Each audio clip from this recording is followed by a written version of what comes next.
The most important step a person can take is not the first one, it is the next one. Always the next one. Welcome everybody to a very special High Rollers one-shot. Woo!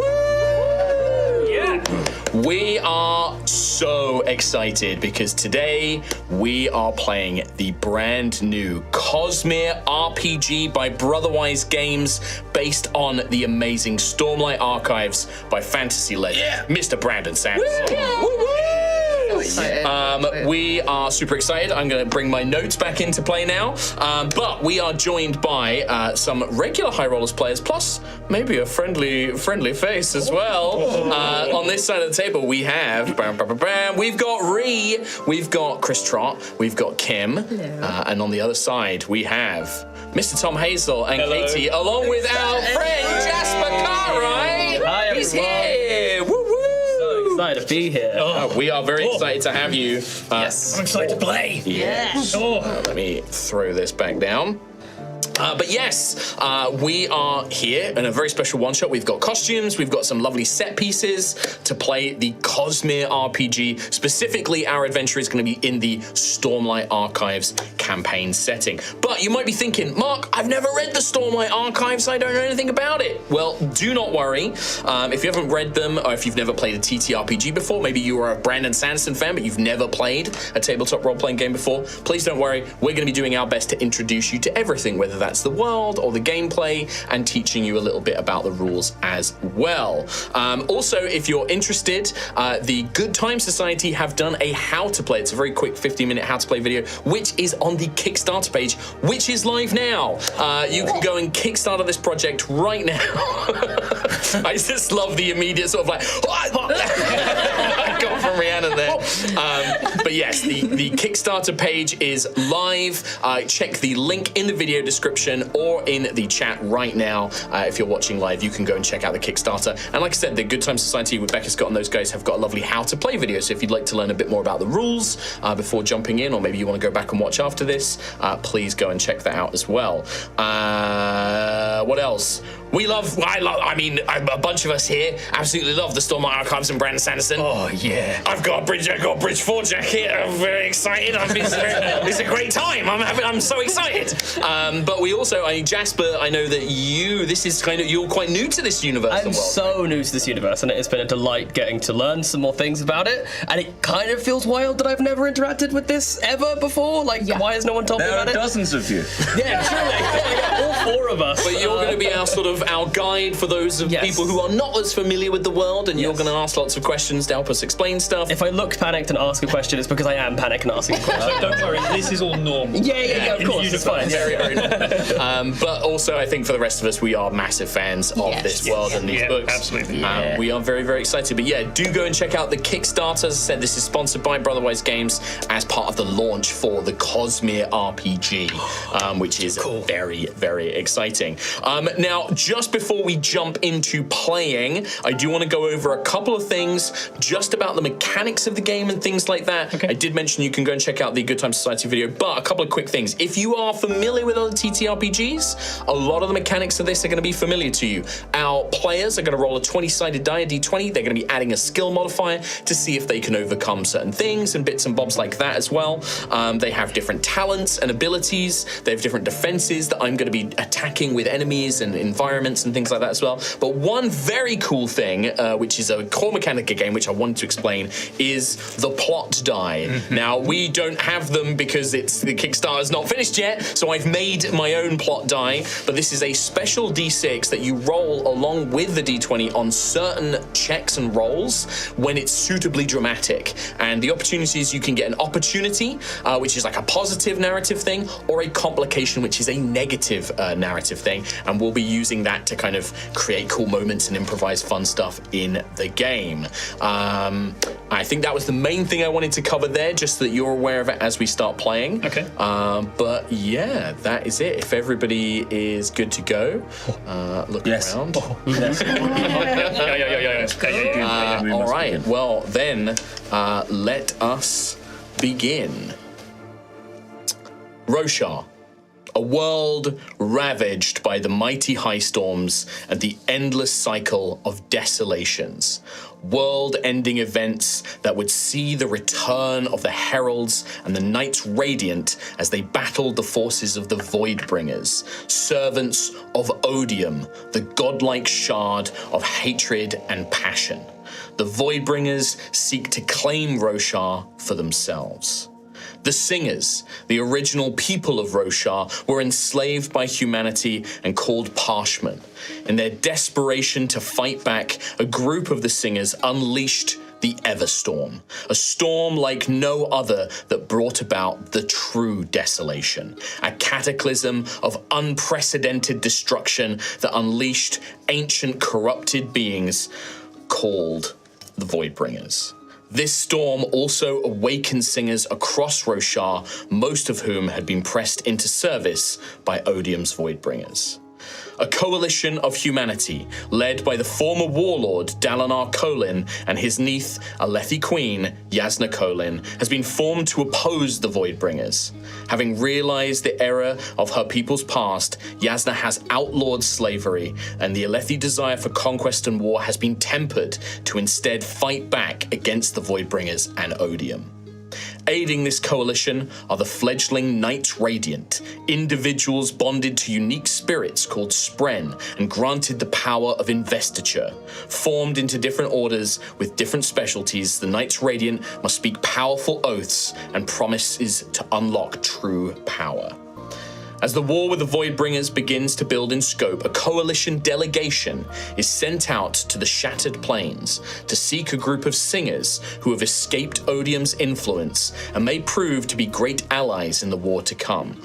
The Shattered Plains were once an immense battlefield where free singers and the Alethi waged war, where the High Princes fought amongst themselves to slay chasm fiends and claim their gem hearts as prizes for the king.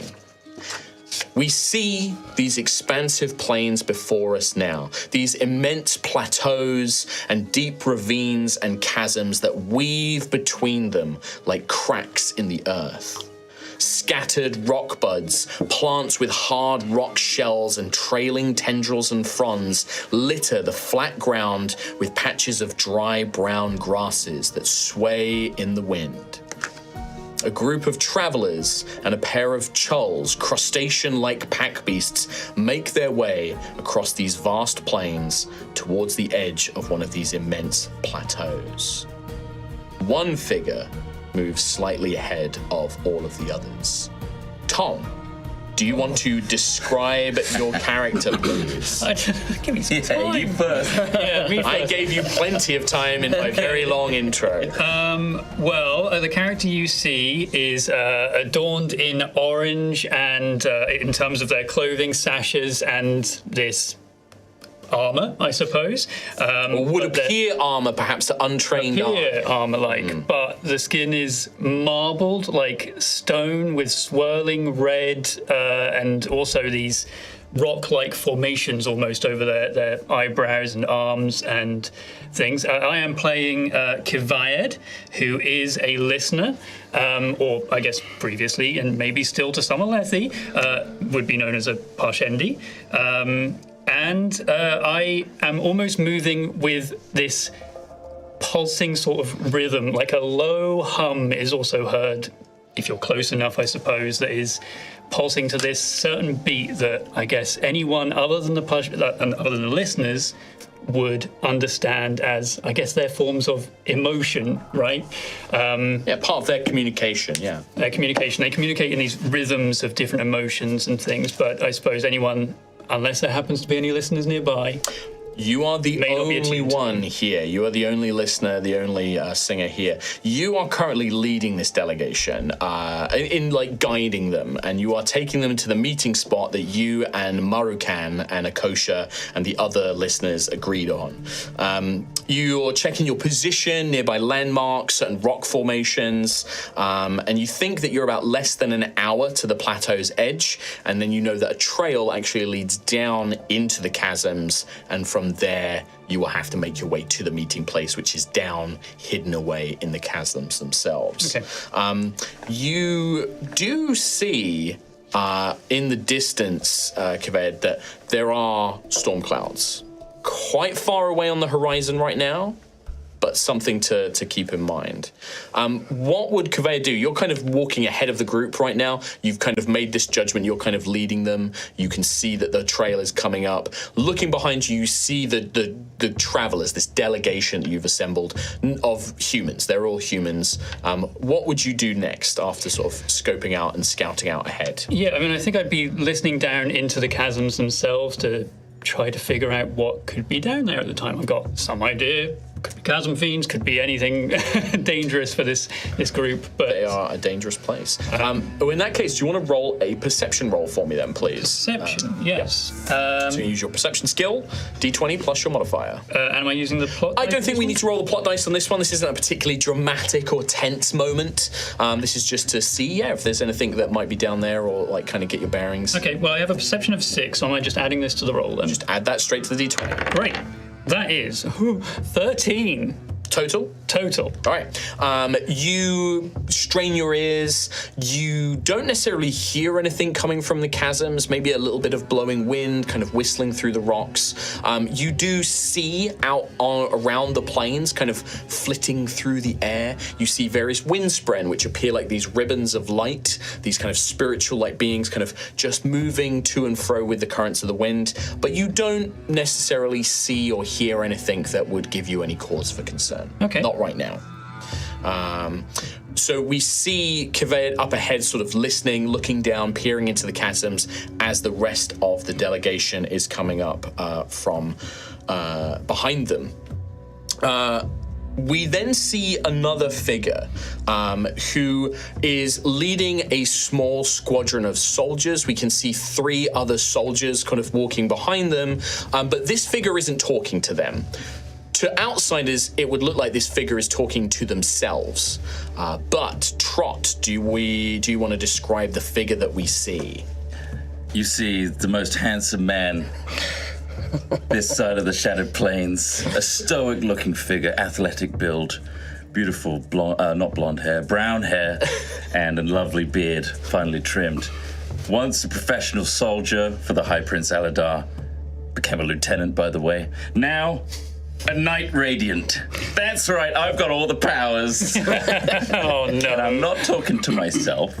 I'm talking to Janaeum. Yes, you see, for Valorin, our Knight Radiant, our Windrunner, we see kind of flittering around you, and sort of babbling to themselves, but they're kind of talking to you as well. We see a little masculine figure wearing a sort of an approximation of your armor, but they're translucent and blue and made of wisp and cloud, almost like looking like a piece of living wind. But they take a humanoid shape, and they've got like a little sword, and they look like one of the soldiers that's following you. Kind of coiffed hair, almost like a cloud trailing behind them, and you just hear Janaeum, or June as you sometimes call them, or they call themselves. It's just like, storm's off. I can't believe that it's taking this long. Why? It's so far away, Valorin. When are we gonna get there? Please keep quiet. No, but I'm trying to look stoic in front of what do you think? What do you think that Kaved's doing up there? What do you think they're doing? Should I go and check on them? Listening, probably. They're probably listening because they're a listener. Yeah, and you know what? Yeah. They probably can't hear if you're making all this noise. No, they can't see me. Oh, yeah. See? I look stupid now because You always look stupid, Valorin, but that's okay. That's why I'm here, to look after you and make sure that you do the right things. I'm scoping, okay? Okay. Maybe go bother the other guys. Okay. And you see Janaeum flit back, and you see them flit towards one of your soldiers. You can see that Sergeant Lurio, or Lou, a Hadesian woman in her 30s, is kind of walking along, keeping a sharp eye out on the horizon. And behind them, you have Privates Navil and Privates Taryn, 2 young male soldiers. And Janaeum flits behind Taryn, and you are pretty sure that they're going to do something to annoy them later on. But as long as it's not me, yeah, I'm fine. That's fine. But yeah, you see Sergeant Lurio comes up to you and is like, "Hey, boss, what do you want us to be doing?" Just keep your eyes peeled. Okay. Do you know how much further we've got to go? Based on the distance, how far do you think? I'd say for you, like an hour, maybe just under. Roughly at this pace, Lou. Probably an hour. All right. Not too much further. And then we've got to go down in the chasms? Afraid so. Okay. All right. Keep your wits about you. Will do. And they'll kind of gesture over like, hey, what's with the... And they gesture over to another figure. And we kind of cut over and we see this figure is a female figure dressed in fine clothing, walking beside one of the chulls, laden with supplies. And they also have a couple of people kind of tagging along with them as well. But Katie, do you want to describe your character and tell us who they are? Yes, I am playing Lilia.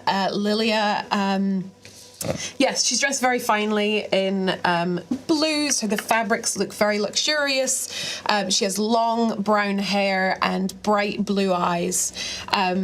She is also has her safe hand covered. She's chosen to wear a glove because she finds it more, when she's out and about, it's more practical than having a very long sleeve for her safe hand, so she's chosen that for her left hand. On her right hand, you can see a very intricate looking piece of jewellery. It's a fabrial. Basically, she's an artifabrian. And... yeah, she's very prim and proper, but you can probably see a little bit of anxiety because this is sort of the furthest out in the Shattered Plains that she's probably gone, and she's heard all the stories of what there is here.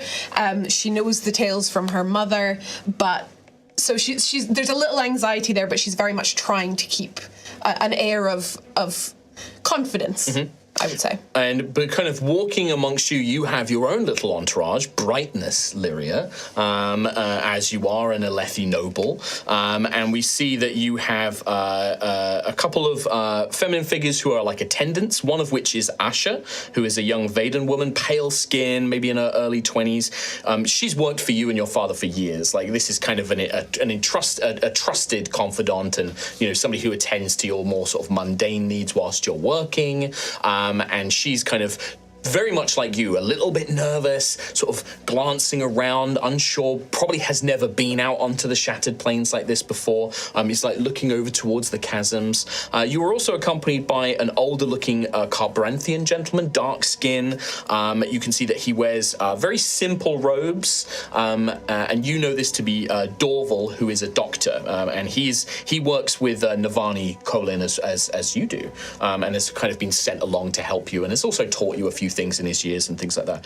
Oh, Brightness, it is rather warm, isn't it, out here? Do you think we've brought enough supplies and things like that? I do hope that the people who have arranged this mission have done their due diligence. I'm sure they've done very well. This is the kind of thing they do all the time, as you know, that's why we've been assigned these people. Of course, Brightness, of course, yes, very good. Try to keep your composure. I know it is rather warm, but... yes, of course, I will if do you my can. best. Yes, of course. To make a very good impression. Yes, especially with this young figure, and he gestures to, and we see that sort of walking alongside in the sort of non-military part of this delegation, we see another very, very well-dressed individual, a man, or a very handsome gentleman. Jasper, would you like to describe your character for us as well? Yes, so the second most handsome gentleman this side of the Shadow Plains. Thank you.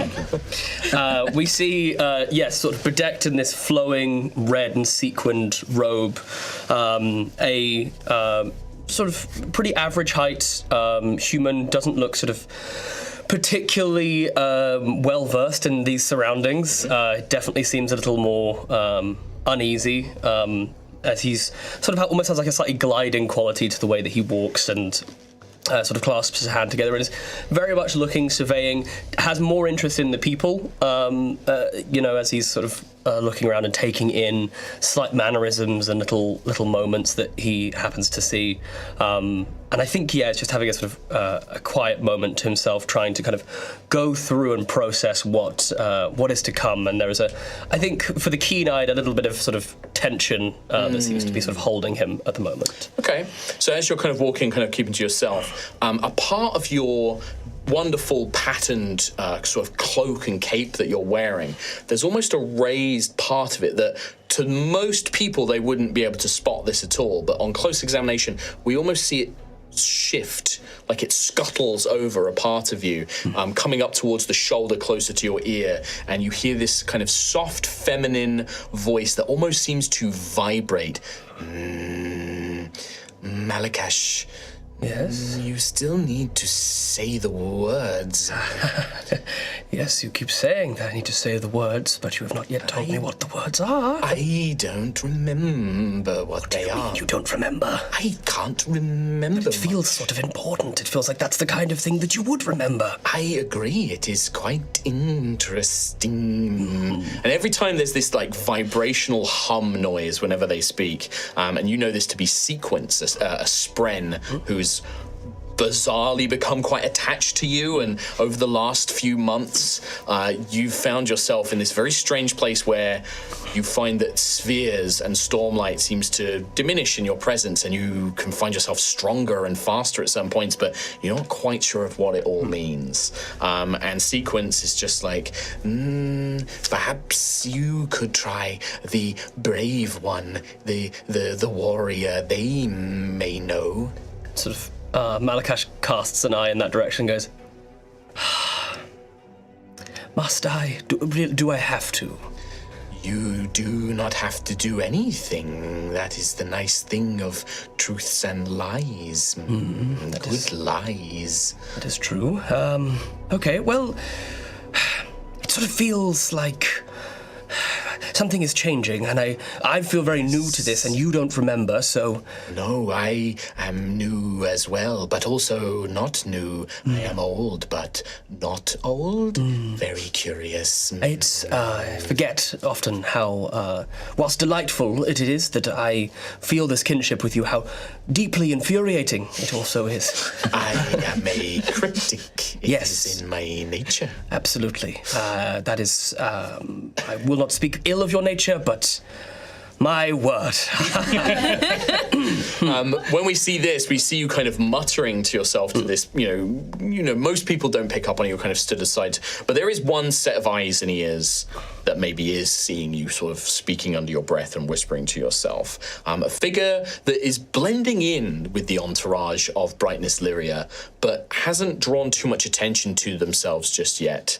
Rhiannon, hello. Do you want to describe your character? Yeah, I am playing Alstrim. So she's a very svelte individual. She doesn't draw too much attention to herself, apart from these fabulous eyebrows. But those would be natural. They are natural. She's a Thalen, so these are part of the Thalen race, I suppose. She is sort of skulking around, almost sort of looking a bit like a shadow, like she's dressed all in black, very unassuming, stepping very quietly, very carefully, but also just looking around, looking behind, making sure that we're not being followed by anybody. You don't appear to be followed by anybody. You do notice that the, some of the soldiers and some of Brightness Lyria's like entourage are definitely sort of occasionally cast a glance over to you, but it's very easy for you to just pick up like a thing as if you're going through the Brightness's supplies or making sure everything's strapped down properly and things like that. You know how to blend in with these kind of crowds. But you have noticed Malakash, they seem to talk to themselves every now and then. You think that they do it when they don't think anybody's watching, but of course you are watching. Yes. There is a moment where you could swear for a moment that you see a part of their cloak almost move, but it must be a trick of the heat or something, because there's no way that would be the case. So as you're kind of sneaking around, is there anything you're trying to do in particular, or just trying to stay unnoticed? I think Elstrom is sort of keeping an eye on the high storm, looking around for any places that might be good for shelter, especially for Brightness Lilia as well. Okay. So she'll be looking out for Lilia. Yeah. Right, so you're looking around. This is the Shattered Plains, so up here, not much shelter at all, and you would know that being down in the chasm, if that is a high storm, it could just be a normal rainstorm. If it is a high storm and you're down in the chasm, that's going to be a very bad thing. We'll come back to that in a minute. Okay. As you're kind of like keeping an eye out and looking around, we see a last notable figure of the entourage, of Brightness Lyria's entourage, maybe sticking close to the Brightness herself, keeping a protective overview on your former ward, Kim, or your former student, I should say. Do you want to describe your character? So you would see probably a short but athletic woman with a shaved head, a completely shaved head, not just one side. And she has kind of Southeast Asian features, being from the islands of Reishi. And she's wearing very simple robes that kind of denote, and her hands are uncovered, because she's an ardent. So I guess the monks of this world. Voronist priests. Voronist priests, yes. And she's got a smile on her face, kind of that sort of, quite calm, relaxed kind of vibe coming out from her. Like, she kind of always knows, has a measure of control, and kind of is just a bit not carefree, a bit kind of like, what will be will be. So probably perhaps not as nervous as everyone is in this group. And in her hand, she's actually writing some glyphs on a piece of paper. Glyphs of wishing for protection, for guidance, and at some point she will burn that as a prayer to the Almighty for this mission. Pull out like your flint and steel as you're walking, and say a quick kind of prayer to the Almighty, and set the glyph ward as is your teachings and nature. You are kind of with Brightness Lyria's entourage, kind of being assigned to her for this, but you also know that you're here to represent the council and the Voronus interests in this delegation.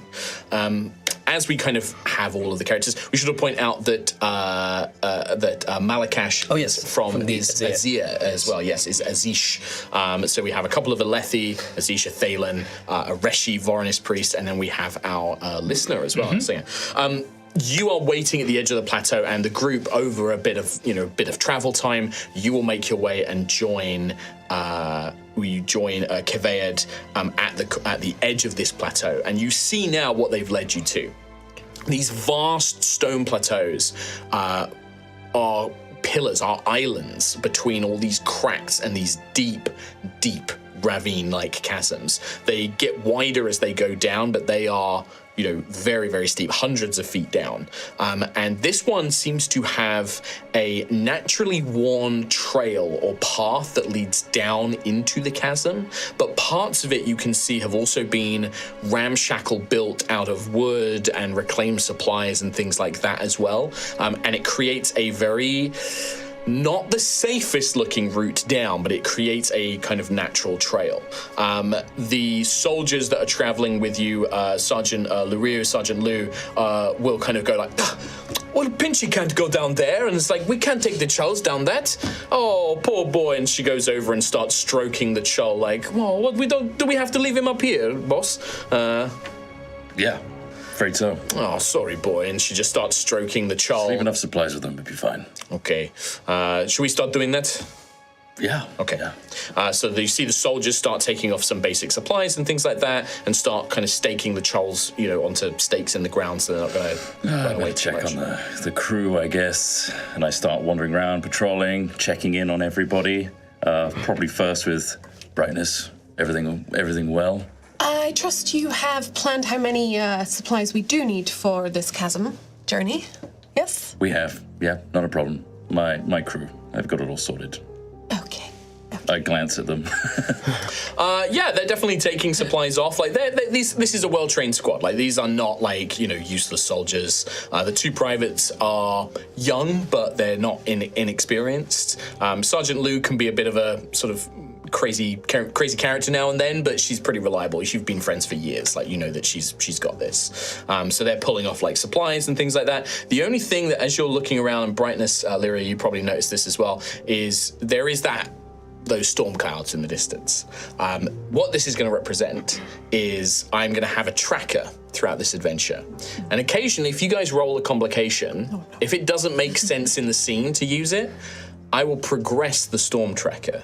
So there is a chance that later on, there may be a storm. Now, it could be a high storm, which is these powerful storms that are sent all across Roshar that carry with it the Stormfather and Stormlight, or it could just be a normal rainstorm. We don't know until it hits what it will be. Good. I would assume that it is going to be a high storm, but we'll see. Okay. But that's going to be a thing. So if you roll a complication on this, and if it doesn't fit the scenario to add a complication immediately, it might be something something that I add. Or if something takes you a long time, that will also progress. So if you say like, actually, let's take longer to go down this trail, I might advance that track automatically. Cool. All right. Universe question. Yes. Because I've only read 2 of the books. The high storms, no longer predictable. Well, no. not predictable as such, but like not. We also now, at this point where we are in the story, and for those of you who are watching and listening at home, we are setting this quite a few books in because it's an interesting part of the world. We also have the Everstorm, which is still raging across, and the 2 storms cross each other as they pass over all of Roshar. Mm-hmm. So yes, very unpredictable. Okay. Cool. So at this point, yeah. Just make sure. Yeah. So we've got Valorin is kind of making patrols around, checking in on everything. Well, let's check in with Kaved. What's Kaved up to? If Valorin checks in on Kaved, I'm still sort of leaning over, almost scarily over the edge of this cliff face. I mean, I know I can just jump this. Really. If you need to jump to the other side, yeah, you could easily jump over. But I know that I'm walking with people who don't quite have that dexterous ability, which is a real shame. It would be so much easier, wouldn't it? But as the most handsome singer in the party, this side of the Shattered Plains. This side of the Shattered Plains. I believe the caverns are empty for now, but much like the storms, things are unpredictable. You're not Kaved, I am Kaved. What's your name again, Valorin? It's gonna be all right. Okay. Why don't you just jump it? I could jump it, but what would I do the other side? How would I assist? Scope out the area. I could scope out, but you can see. Make sure there's no chasm feeds. Can you imagine? I can imagine quite clearly. Sorry. Yeah, I appreciate that. It's not. Anyway, yeah, you do a little scout ahead. Would you like me to go ahead? Please. Okay. In that case, I will start ahead of the party. Down. Yeah. Start heading down into the chasm. All right. So the rest of you who, because I think some of you have met Kaved before. I'm pretty sure Malakash, you've met Kaved before. I don't think many of the rest of you have just yet, although some of you may have. But yeah, this listener, this singer, some of you might still think of them as a Parshman, like trying to change that in your mind, but it is a recent thing that's changed. You see them sort of begin to make their way down this natural, quite difficult mountain trail, like kind of rocky trail that then has sections of like wooden bridges that have been built and embedded into the stone and things like that, creating kind of a natural ascent and descent up to the plateaus. What's other people doing? We've got Ulster, we've got Malakash, we've got... I'm just going to call out... What are the names? To the crew before they start moving down. Trin. Everyone, we're about to descend into the chasm. I want you all to watch Kaved. He's professional. Watch his steps and tread carefully. Thank you. Sorry, we're going down there. That's right. There's not like a way around or perhaps over? That's where the meeting place is, apparently. Right. Yes, of course. Just be careful with that cape. Yes, of course. Yes, it's fine. I'm pretty well versed with it now. That doesn't look...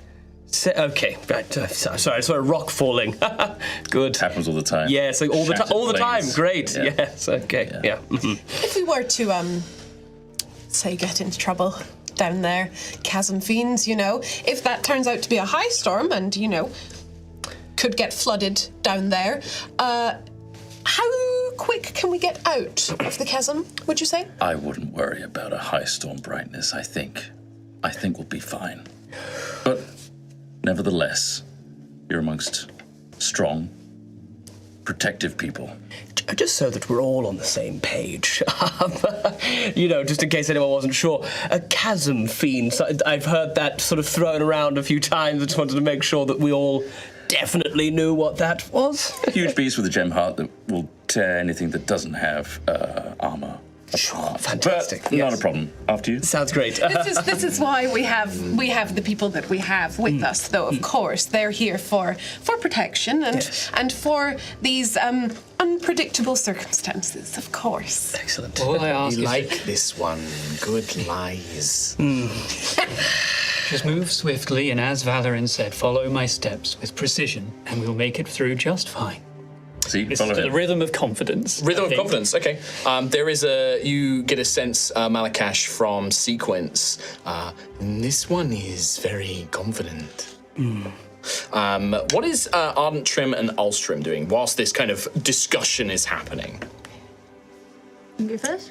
I think Trin is kind of keeps looking at Valoran, and I guess if she had a beard, she'd be stroking it, kind of doing that classic kind of stroking the chin, like just really staring at Valoran, trying to assess kind of what she sees here and whether or not she can really place her faith and the safety of Brightness, Lilia, in this soldier's hands, calloused hands. And perhaps kind of. You see her her other hand twitching a little bit, like kind of flexing Nervously. and balling into a fist, and then flexing and then balling into a fist. Like, just Uncertain. yeah. Okay. Kind of watching all of this from sort of like a distance. What about Ulstrim? Ulstron's going to be watching Malakash very closely, watching their reactions, watching their body language as they step forward towards the chasm, and also just keeping an eye on that weird thing on their shoulder. Yeah, just kind of ripples almost, like for a second. You hear a voice in your head, Valoran, like, "Hey, do you want me to go and check and see if any of them? I could go have a look." Yeah, you can. Because I know you worry about them. So if there's any down there, I'll let you know. Please, yeah. And You see a moment of hesitation and nervousness as he kind of like puffs out his chest to look the part Great. as he heads down. But he's letting everyone else go first. Sure. Yeah. I mean, so you want to let everyone go down first and come up the rear? Yeah. What do you want your soldiers to do? Do you want them They'll to follow with you? follow alongside them. Okay, so like, go I'll down. delegate them to go with. Yeah, okay. It looks like you have to go down single file, so they'll kind of like interject themselves, yeah. disperse themselves. Perfect. Well, this is going to be our first roll. We're going to have, you guys can all choose to make an athletics or an agility test. Oh no. And I'm going to ask all of you Oh dear. to roll your plot die. Oh, the plot as well. Okay. All of you. Okay. I'm genuinely already tempted. I made Jasper's character Yeah. based on his instructions, but there was a very firm decision that was made. Very firm decisions. So it's a I D20 plus your modifiers. 19, and I got a little target. So you got an opportunity. Yeah, I got an Okay, opportunity. Brightness. So Lyria, a 19 Lilia. plus Lilia. Lilia. Sorry, I keep getting it Lilia. wrong. Lilia. Lilia. Lilia. The symmetry is holy. Yeah, I for some reason I put an R down in my notes. I don't know. Lilia. Lilia. Brightness Lilia. All right, we'll come back to the opportunity in a minute because we can choose what you want to do with that. Do you think that I should just say to Sequence, Yes, Malakash. do you remember a few days or so after we first met? There was that moment where I concentrated really hard and for some reason I was slightly sure of foot. Yes. Do you think that we could do that again? Because I don't really know how that worked. Well, that is all you, Malakash. You are bonded. I was really hoping you weren't going to say that was all me. I thought you were going to give me an instruction. Focus on the light. You have it in your pouch. Okay, let me focus on the light. So before you make the roll, Malakash, you would spend a couple. So this would be a couple of actions. We're not in a combat scene, so we don't have to track it right now. But you kind of breathe in, and for those, I'd say Ulstrim was watching you very carefully. So I'm going to have Ulstrim make a perception check. So let's just quickly get your agility quickly Okay, before I Ulstrim. got 16 plus 2 on my dice. So 18 total, Yeah. but nothing on the plot dice. Nothing on the plot dice. Okay, great. So let's have you make a perception check real quick. Perception 15. 15. I'm going to say that on a 15 that there would be some notice here. You watch because Malakash carries a pouch of spheres, the money of this world, and all spheres are infused with stormlight, so they glow. You see Malakash like steady themselves, take in this breath, and that pouch is noticeably dimmer. You go up to 6 investiture, Malakash, so you gain your full investiture, and there's a moment where, for a second, Malakash's skin almost has like a mist to it, and then it kind of fades away. I think Malakash seeing this and being very aware that people might have an interest in him will immediately sort of try and play it as if he's just really flustered and nervous in this scenario.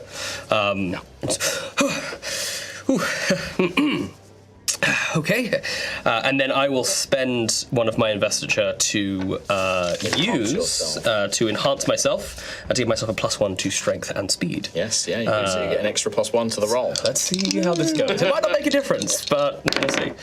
Yep, okay, fantastic. That's a 5 total, and that's a 4 on the plot die. So you did get a complication. Yeah, with a 4. Okay. Wonderful. Oh, wow. Fantastic. But you add really that 4 to the total. Oh, dear. So technically it's a 9. Yep. Because you do add the 4 from the Okay, complication. great. So that number on the complication die, you add it to the skill roll. Okay. So That's building his chasm fiend tracker. yeah. Yes, perfect. Great, good. I'd tell you if I had a cat. Don't worry. We'll come back to that in a minute. I just want to go around and get everyone's things. Of course. Please. Let's go with Kaved. Okay, so for me, I rolled extremely well, and also I am currently in war form. Yes. One of my 2 forms that I can switch to, which does give me plus strength, bigger armor over the shoulders, and just bulkier than maybe I would be in another form. I got a 19 plus what would be 6 now because of my strength. So 25. 25, and an opportunity. And an opportunity as well. All right. Rub it in. Okay. Damn. All right. Okay. Ardent Trin. I rolled a 16 on agility, and I got 2 on the plot die. So you got a complication. So it would go up to an 18 total for the roll, but you do get a complication as well. Okay. And then finally, Valorin. I got 21 total, Okay. but 4 of that is on the plot die. You got a complication as well. Yeah.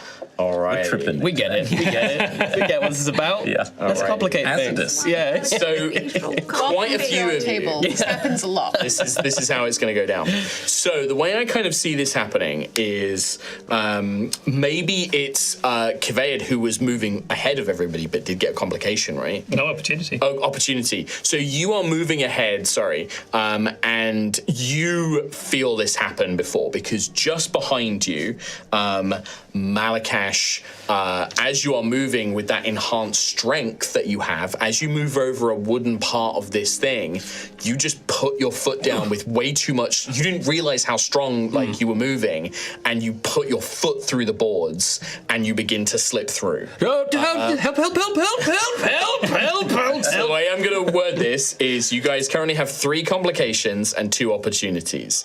I will let you negate one. So, for example, you could use your opportunity to turn around and grab Malakash and negate his complication. Yeah, I mean, I think I am moving with such almost like not maybe a dancer-like rhythm, but there's almost a beat and a pulse with which I jump from rock to rock. It's not super difficult terrain, sure, but almost sweeping and stepping and things like that, hoping that the people behind me are following. That is interrupted very quickly by help. And I will turn around and try to catch. Why is nobody helping? Thank you.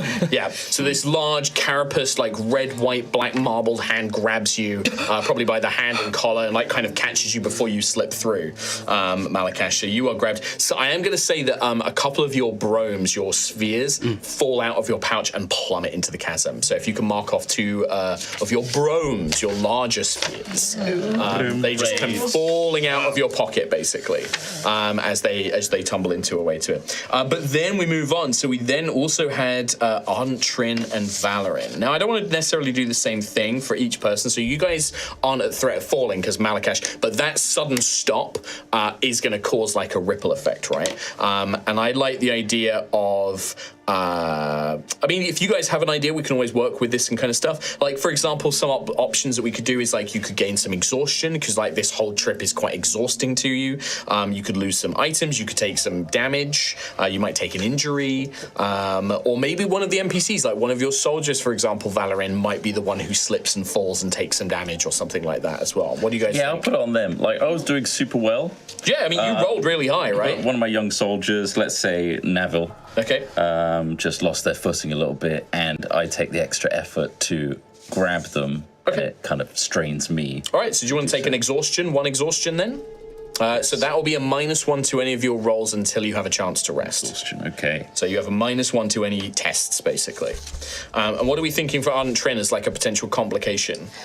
Because I've got some ideas, but I like to work with you guys, so. I had a sillier idea. Sure. That like all the kind of the cries, like the kind of the short, sharp shock of everything happening and the noise, that the chull actually gets startled and maybe just kicks me or knocks me like sideways, and I take some damage from that. Like, yeah, absolutely. I think that works. Let's say you take 4 points of damage as the chulls that you've left at the top. You're still up near the top, near the back. I imagined I was near the back. Yeah, and when this all kind of happens, you hear this kind of mewling, strange sound, and the chull sort of like buries its huge claws, crustacean-like claws, and flicks them back out, in this kind of panicked motion, and you get sprayed with like rocks and one hits you in the side of the head and things like that as you're making your way down. Nothing too bad. What a cacophony of like, instant failure. But there was some opportunities as well. Yeah. Because we do still have one opportunity from Lilia as well, like Brandon's Lilia. So this could be, you could give, say, advantage on a future roll. We could come up with a narrative thing, like maybe like you guys make some good time. I think she would probably try and encourage Malakash and try and sort of put him at ease. Sure. Sort of, oh no, it's fine. I think the path looks better down there, actually. Yes, you should be able to manage quite fine. Yeah.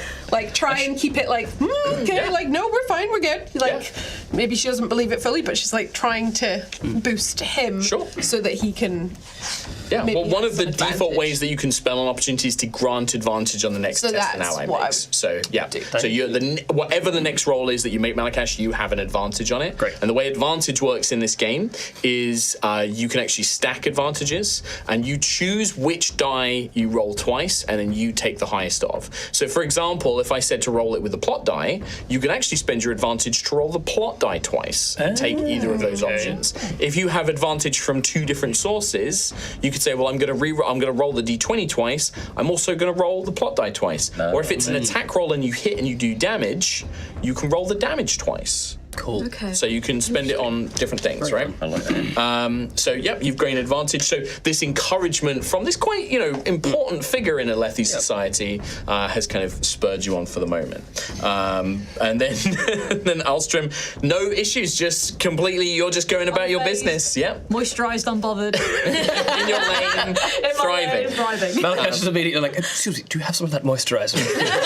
It's so dry. It's very humid, very arid. Yes, it really is. It's doing Well, that's the thing. hell on my skin. As you all descend deeper into this chasm, it is like entering another world. It takes you a fair bit of time making your way slowly down this carved mountain trail, leaving the chulls up at the top. You make your way down, and it becomes this other world. It is humid. It is kind of got a muggy wetness to the air, but it's hot still. In patches of shade, it's a little bit cooler, but there is this kind of ever-present humidity. There is fungal and plant growth everywhere. This is a place rich in water and moisture, and the plant life here does not need to protect itself from the high storms and the winds. So a lot of it is very abundant. Imagine the walls of a big kind of deep ravine, like a rocky ravine, but covered in these growths and fungus and plants and things like that. Once long ago, and Valorin, you would know this, I think, most of all, the bodies that would have fallen down here, bridgemen would have been sent to reclaim their weapons and armor and things like that and send back up. And I think even for Kveid as well, like you would come down here to try and recover the listeners that fell during the war, the Vengeance Pact War that took place here a long time ago. But it is dark as well. That's the other thing. So as you get down here, that narrow strip of light from the chasm opening up ahead doesn't filter down as much. It widens out the chasm as you get down to below. So it's quite dark and gloomy down here. So if any of your characters have a light source, this would probably be the point where you would want to check that and light them from your equipment. Oh, I have a lantern. Perfect. Now, what kind of lantern is it? Sphere. Okay, so with this, it is literally like we have here on the table, where it is a kind of glass lantern. A little bit dimmer after you. After some of your lost money, but it would definitely, and indeed breathing in some of the stormlight, you see this like a bullseye lantern, but it's filled with these glass spheres that are glowing. There's no oil or anything like that to it. So, I got nothing. Got no light sources. I was going to Valor and I'll say, I'm okay to have this out. I'm not going to attract the attention of some of these beasts. I think you're going to be all right. Can I check? Do I know that? Yeah. Make a survival check. Yeah, you could absolutely make, because this would be a survival I look check. wary. Yeah. I'm like not Need a survival 100% check, sure. sorry. Survival check, yeah. Okay. No plot die for this one, I don't No think. plot die. Survival. Where am I on this one? It will be under your spiritual skills, your last column. Okay, that's good as well. Yeah. That is a 13 again with a +6, so 13. 13. Yeah, so- yep. There is definitely a chance that light down here, it will scare off some of the creatures. There is also a chance that it might attract some as well. But you also, if you don't have light, it's going to be kind of harder to see. Now, all of you do have money, so even if you don't have like a lantern or a torch, all of you have marks or spheres, which is the money. These are often bright enough where if you hold a handful of them or something like that, they will give you some light as well. So you can kind of walk around holding spheres. Yeah, I would turn probably a little bit ahead of the group with the ease of which I'm navigating this thing. Turn around and see you stumbling down. Yeah, very much so. Sort of rhythm of amusement watching this. I believe it is your shouts that will lure them closer, not just the lanterns, but if you require them, then hold them close. But we will cross the chasms quickly, do not worry. The two of the soldiers that are with Valorin, they will, in fact, it will be Sergeant Lou and Private Taryn. They will pull out actual torches, like pitch torches, and light those, and they'll basically act as light bearers for the group as well as you guys are making your way. You can see that Dorval, the doctor attendant of the Brightness, is very, very nervous and is kind of looking around like, oh, I don't like this very much at all. Have you been... Composure. Yes, of course, Brightness, yes. Stand closer to the light. That will help. Should we stick close to the soldiers, Brightness? Yes, I think so. Yes. Very good. And they'll sort of position themselves as you guys begin making your way down through this alien world of the chasms of the Shattered Plains. Is there anything you guys would like to do as you're making your way? I'm going to ask for some tests in a minute, but this is a good opportunity if there's anybody you guys want to speak to or anything you guys want to do individually. This is going to be a fairly long journey. You know that you've got a fair ways to go before this meeting place, so you do have some time to talk in hushed tones, perhaps. I think I will sidle up to Brightness. Malakash is calculated and sees that there seems to be a very vested interest in making sure that Brightness is okay, so being near Brightness is probably not the worst thing to do. Okay. And I just wanted to take a moment to thank you for your kindness these last few days. It is a long and strange trip for me, and I lack a lot of the comforts and familiarity of my home. And, well, your company has been very well received. Thank you. Oh, that's my pleasure, of course. And yes, I understand. This is sort of this is a harsh environment, really, not an ideal one for us to be meeting, but very important for us to do so. I think that it will make us stronger. Absolutely. Yes, it's a good experience for us. Right, yes. But perhaps with a few more pillows next time. That would be delightful. That would be very actually, nice, yes. You, Ardent, Trin, and Ulstrim, who are traveling sort of behind, you overhear one of the soldiers just like, looks like the ambassador's got his eye on the Brightness, kind of like muttering to themselves, I admire his confidence, kind of thing, like as they're kind of making their way along, as soldiers like to idle chatter and gossip. But I don't know how Ardent Trin feels about these kind of things being said. Do we know each other from You would know that Ulstrim has only just joined the entourage. Just before this trip, in fact, another of Lilia's attendants fell sick, and Ulstrim was brought in to replace place them for this journey, basically. So Quite you've pleasant met. so far. Yeah, yeah. Get on with their job. Yeah. Tell me, Alstrom, I have not had the pleasure of your company for too long. How do you feel about this? And she gestures towards the two. Yeah, sort of like chatting. walking ahead, sort of happily chatting about the nice things in life and things like that, comforts. I would not let them get too close to each other. I don't know if the Malakesh can be trusted entirely. I am glad we are of the same opinion. Oh, good.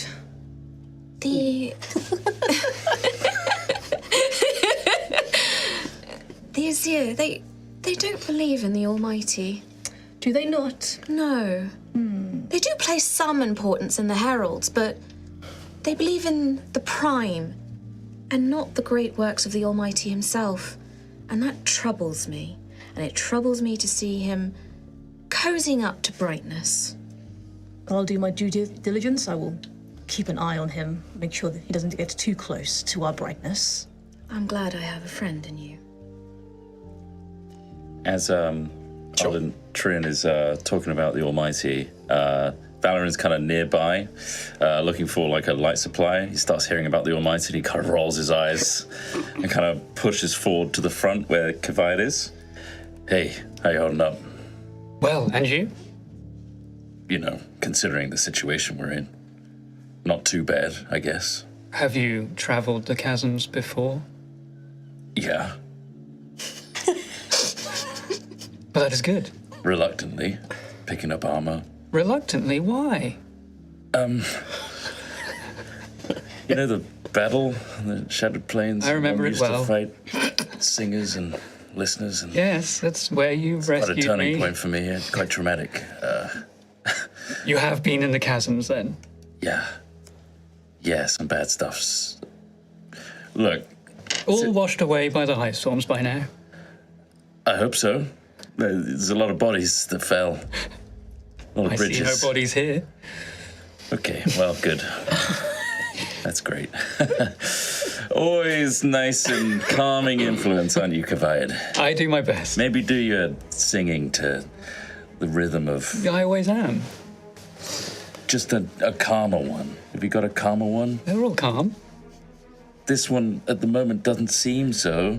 I me don't on know it. what this is. I mean, if this is Valoran, Yeah. right? I know you, and I know some things you can do. There is almost a rhythm of awe to this sort of conversation, Sure, like yeah. how I would probably. Not that Valoran would be able to tell that. No. That's the thing. Valoran can't pick up. I'm just you don't hearing understand. You just a hear these like rhythm. hums and rhythms and like noise that accompanies everything that Kavayed says. Mm-hmm. But there is definitely a look of like amazed, like a kind of look of awe and sort of admiration, like as you're talking. And I think that you see Jun sort of flies in, kind of almost walks in the air next to you as if they're a soldier marching along. They've kind of got their sword tucked up and they're like, yes, I like this one. They show you the right respect. They treat you like the hero that you are, Valoran. Thank you for your input, as always, Jun. You're welcome. My input? I'm speaking to my friend. Of course. Well, I will guide you through the chasms as requested, but if you wish to change paths, let me know. No, hell no. Cross You the guide the chasm. way. Okay. You know this place. Well, with that, what I was going to ask is, going through these chasms, what are each of you sort of doing to make this journey go better? Like, there are opportunities here for you all to sort of take a moment to shine, whether that's leading troops or being stealthy or using your skills. Like, how are each of you going to kind of contribute to this journey through the chasm? And this can be, we can imagine this as a little scene, or it can just be a single role. But think of ways that your character, and like I can suggest some things that come up and things like that as well if you guys are struggling for an idea. But like, for example, we could just take it of like, this could just be Kavayed making a survival test to lead them through the caverns, right? If we want to start off with something fairly simple. Yeah, I can do that. Could I jump in real quickly before Yeah, Kavayed sure. does that? I'll sidle up to Kavayed and say, I didn't get a chance to properly thank you for pulling me out after I'd misstepped. Your swiftness is admirable, and you, if it wasn't for you, I might be, a snack for one of these chasm fiends I hear so much about. Small snack, but don't worry, you are not the first I've pulled from the chasms. But the grace and your music is it's quite incredible. Oh, you hear the music? Small parts. I appreciate what you are capable of, and I would like to give a command die so they can add a d4 to the next. Okay, yeah, D4. absolutely. Yes. This is what ability is the name of this? This is decisive command. So Decisive command, yeah, this is- as they're making their way through. I'm sort of, trying to lift the ego a little bit and sort of, Well, you are playing focus. the leader heroic path, and this is kind of the fundamental part of your thing. So yeah, you get an extra d4 that you can spend on this next roll. Okay. And are you actually able to attune to the rhythms? Not attune to the rhythms, but like... Well, this is the thing, is like, you have heard that very rarely listeners have encountered humans or others who can understand the rhythms. They generally can't replicate them, but they can understand them. But Malakash definitely has shown like an aptitude for not always getting it right, but seems to know the rhythms that you're attuned to. Now, what you don't know is that it's actually not Malakash doing it; it's Sequence. His That was kind of what I was assuming. Yeah. I think in that sort of... I would attune to the rhythm of peace when talking to Malakash then. And I'm looking at the sequence going, what is it now? What- Yeah, like, you would hear this kind of like, this one is calm and gentle. They are at peace. There are no lies. This one is less interesting. Okay, sequence. But yes, I am sure that your rhythms will guide us aptly through these. oh, they will. Caverns. They will. And we simply must talk more if you are able to understand these rhythms. It's rare. Understand, I think, is a perhaps a too fine a point on it. Appreciation, merely a small little window into the incredible things that you are able to produce. Oh, thank you. And if you are to fall again, don't worry, I'll be by your side. Just do not shout again. Understood. No shouting. Okay, you'll be there. So a D4 to this survival. Yes, then, in that case. and let's roll that plot die as well. Okie doke. Sharp one or a smooth one? Sharp one. Sharp one. And this, survival. Yes. Okay. Boom. Oh. Oh, okay, that's pretty good. Oh. Father. That is a 21, 23, and a an opportunity. and an 23 opportunity. opportunity. Alrighty. So you are. Is this D4 one-time use? Or? It is a one-time. one time. Okay. Yeah. Nice. Thank you very much. Alrighty. Well, I'll let you. So It does actually say until the end of the next turn, so I don't know if like something happens immediately. It is the next test he uses, Yeah. basically. So because this isn't a combat scene, I'm just going to say it's going to that's the first one absolutely he uses. Same with the advantage going on to you from Brightness Lily as well. With that opportunity, we could basically make that like you just make exceptional time. Like you know these chasms. You know these chasms so well that you guide the team through without problem. Like you make extra progress. Like you're going to kind of help them get through faster and easier than they normally would. Because these are like a labyrinth down here. There are all these twists and passageways and tunnels that lead off all the splintered areas between the plateaus and things like that.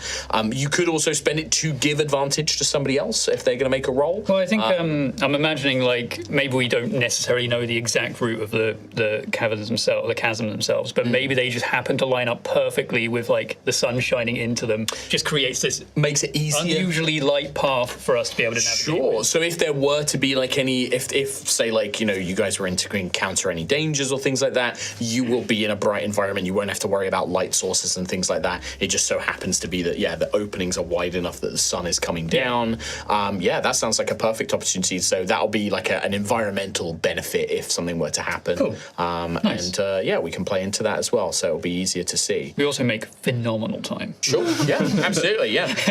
No, that storm isn't still far away. We are moving like windrunners through this thing. Yeah. Absolutely. Speak for yourself. And you Need a lot of wind in my lungs. You know, Kaveh, that you are basically leading this group, this delegation, to a sort of not like a dead end, but a section of a chasm that is kind of separated, and it's where a few old buildings, they might be like old listener, like long before your time, like the creation of Roshar, maybe they made these old stone ruins, and some of the old Alethi war camp stuff has fallen in from above, like one of the plateaus, it got like knocked off during the high storms and things like that, and that's where Maru Khan and the others are kind of waiting to meet them, basically. Okay. And there's still a ways to go yet, but you've made great progress. Like, you have easily done great progress towards this, basically. What about anybody else? Anybody else got an idea of how they're going to sort of help the team go through here? So can I use a talent at this? Yeah, if you want to. Yeah, absolutely. Yeah. So I would like to use rousing presence. Okay. I'm not quite sure if this is the right way to use it, but I can basically make an ally determined until the end of a scene. Yes. So let's go over that a little bit. So because your heroic path is the Envoy, and then faithful. Faithful. And your kind of key ability of this is this rousing presence. When an ally is determined, if they fail a test, they can add an opportunity to the result automatically. Okay. So it's a kind of like good way of making it so they're so determined that even though they failed at the thing they're going to do, there's still some benefit to it. Okay. And I believe it lasts, we'll say until the end of the scene. End of the scene. So that'll be this journey through the chasms, basically. Yeah. So, but what's this look like? Because this is you inspiring somebody. Yeah. Like, you have to actually sort of do something to inspire them in some way. So the text says, with a gesture, a facial expression, or a few words, you inspire others to excel. So I think I would go up to Brightness, Lilia, and just say, Brightness, truly it was the work of the Almighty that I have ended up in your entourage for this mission. I remember our days as mentor and student very favourably. In fact, you are one of my best students. So I just wanted to remind you of our teachings together, and surely that will help you to persevere through this challenging mission. Ardent Trin, such kind words. I do remember it so fondly. I hope I don't need to use too much of the training in the nicest way possible for this mission, should things get difficult, but I will feel prepared having you here. That gladdens my heart. So you are now determined, Brightness. So that means if you do fail a test, you can choose to add an opportunity to it. And yeah, that would be so you kind of have that conversation as you're making your way through. Anything else from anybody else? As you're making your way, the fauna of these chasms, and the flora, begins to really become alien.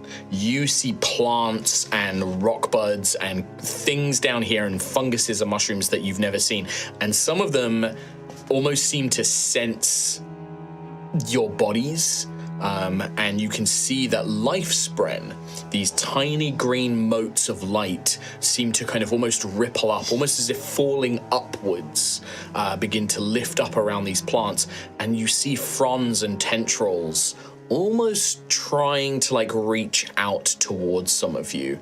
I'm not sure what these things will do. You're not sure if these plants are harmful or not, but as you're getting closer, the chasm's becoming more lush and vegetative, almost like the lifespren are encouraging these plants to grow stronger in this area, and they are reaching out. Yeah, go on. I have expertise in flora. Okay. Could I try and sort of work out from my studies what these are and if they are harmful? Yeah, well, the nice thing with expertise is the way that expertise is working in this game is they're not necessarily things that give you bonuses. You just know stuff, so you don't even need to roll. These kinds of plants. There's things like gloom vine and sort of, rock ivy and things like that here. They're not harmful. You do notice that there are a couple of like stinging nettle fronds that, as long as you stay away from those, they won't hurt you, but they'll leave a nasty rash if anybody gets brushed by them or anything like that. And you can easily just keep the team and sort of say, oh, don't go near that one. This is fine. And they do sort of reach out and they sort of brush past you. Maybe some sweat, as you guys have been sweating in this humid climate. The plants almost seem to drink up the sweat from you as you're sort of passing by, kind of leaves your arms and legs a little bit drier when you pass by them. Desperate for any sort of moisture, or maybe the salt, you would imagine, with your scholarly background, because you're the scholar heroic path, aren't you, Brandon? So that scholarly knowledge, you would know, they don't get enough of the salts and nutrients and things like that. They're absorbing that water whilst it's in a dry period. So you can easily expertly navigate these kind of plants and things like that as well. Do you want to give me a lore roll? Because you've got all this knowledge, but let's see if maybe there's something useful you can salvage from this, maybe.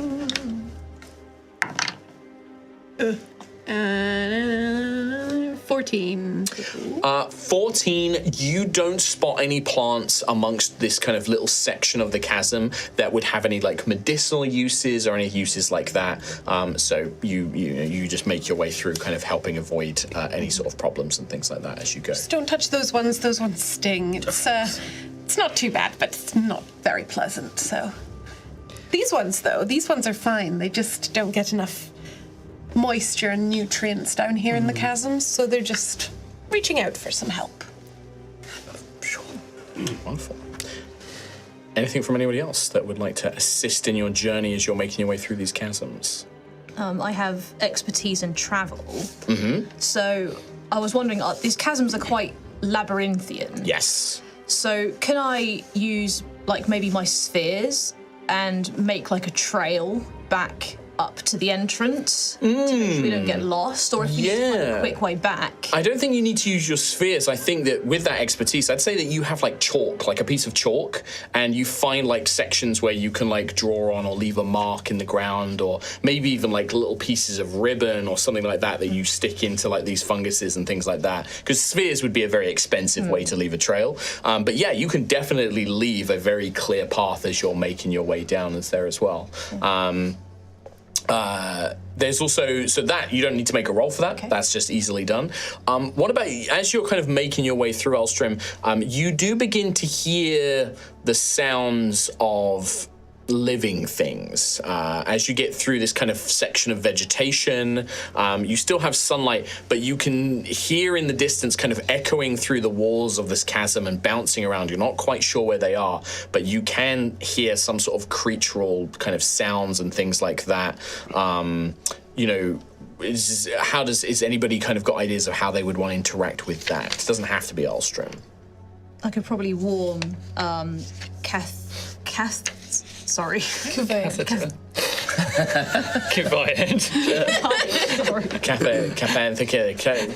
Kennedy. Yeah, Kivayed. Do you hear those sounds? I suppose I don't. Yeah, you can all hear and it sounds like there are things moving around in the chasms, just not in this section you're in, but they're all connected and the sounds are bouncing around. It's very hard to pinpoint exactly where these things are. I hear them many chasms over, probably, but they shouldn't be a concern to us. Should we be... you sure? For now. Okay. Should we be extra quiet? Oh, we should always be extra quiet. Oh. Yeah, okay. I mean, anybody, if you wanted to lead the group in being quiet, it can be a stealth roll or something like that. Okay. I'm also going to order... Can you add the plot die to this as well, please? I'm going to order my privates to... 4 and 4. Oh, you got the complication. Should have made And that total would be 8. with the extra, with your stealth skill as well. 5 stealth skill. So it's actually a 13 still. 13, yeah. So it's still a 13. Okay.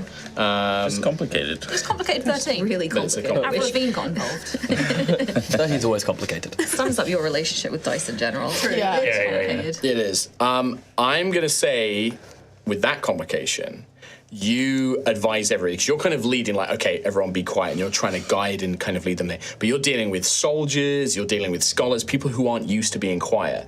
And you are successful. You manage to, like, get them to quiet down, but it just takes longer than you would like, and it slows down your travel through this section of the chasm. You hear these creatures, whatever they might be. You don't know if they're big, they're small. You just hear scrabbling and kind of weird huffling, snuffling sounds. And as they draw closer, you kind of get everyone to stop, and you have to wait for them to go off before you resume travel again. And I am going to advance my high storm track by 1 point. With that complication. I might have something then. Go on, please. Taking inspiration from a small hobbit I saw once. Is there any like drop-offs or kind of like sort of seemingly like places where it goes further down into like a canyon, or we sort of as low as it goes? You are pretty much as low as it goes, but there's like split off sections where like you could easily throw something down, and yeah, you know, that well, I was wondering a section to like lure them down. If I could use deception, essentially to I might even, if I can. I'll ask one of the soldiers if they can spare anything metallic, because I think that might be like an interesting, different noise to like a rock, for instance. Yeah, they'll like Sergeant Lou Luria, who's this Herdasian woman, sort of in her 30s. She's like, something metal? Yes, I'm looking for something with a different resonance to that of the. Got a spoon? Anything slightly larger than a spoon, or is it a big spoon? It's a pretty big spoon. It's a pretty big spoon? Yeah. I'll take a She pretty pulls big out, spoon. and it's like a big dessert, heavy metal Amazing. dessert spoon. Incredible. It's my lucky spoon. It's your lucky spoon. Yeah. Right, I'll just grab it. Give me a deception check, Malakash. And I'm rolling this with with a plot die, please. with the plot die and you do get the bonus, yes.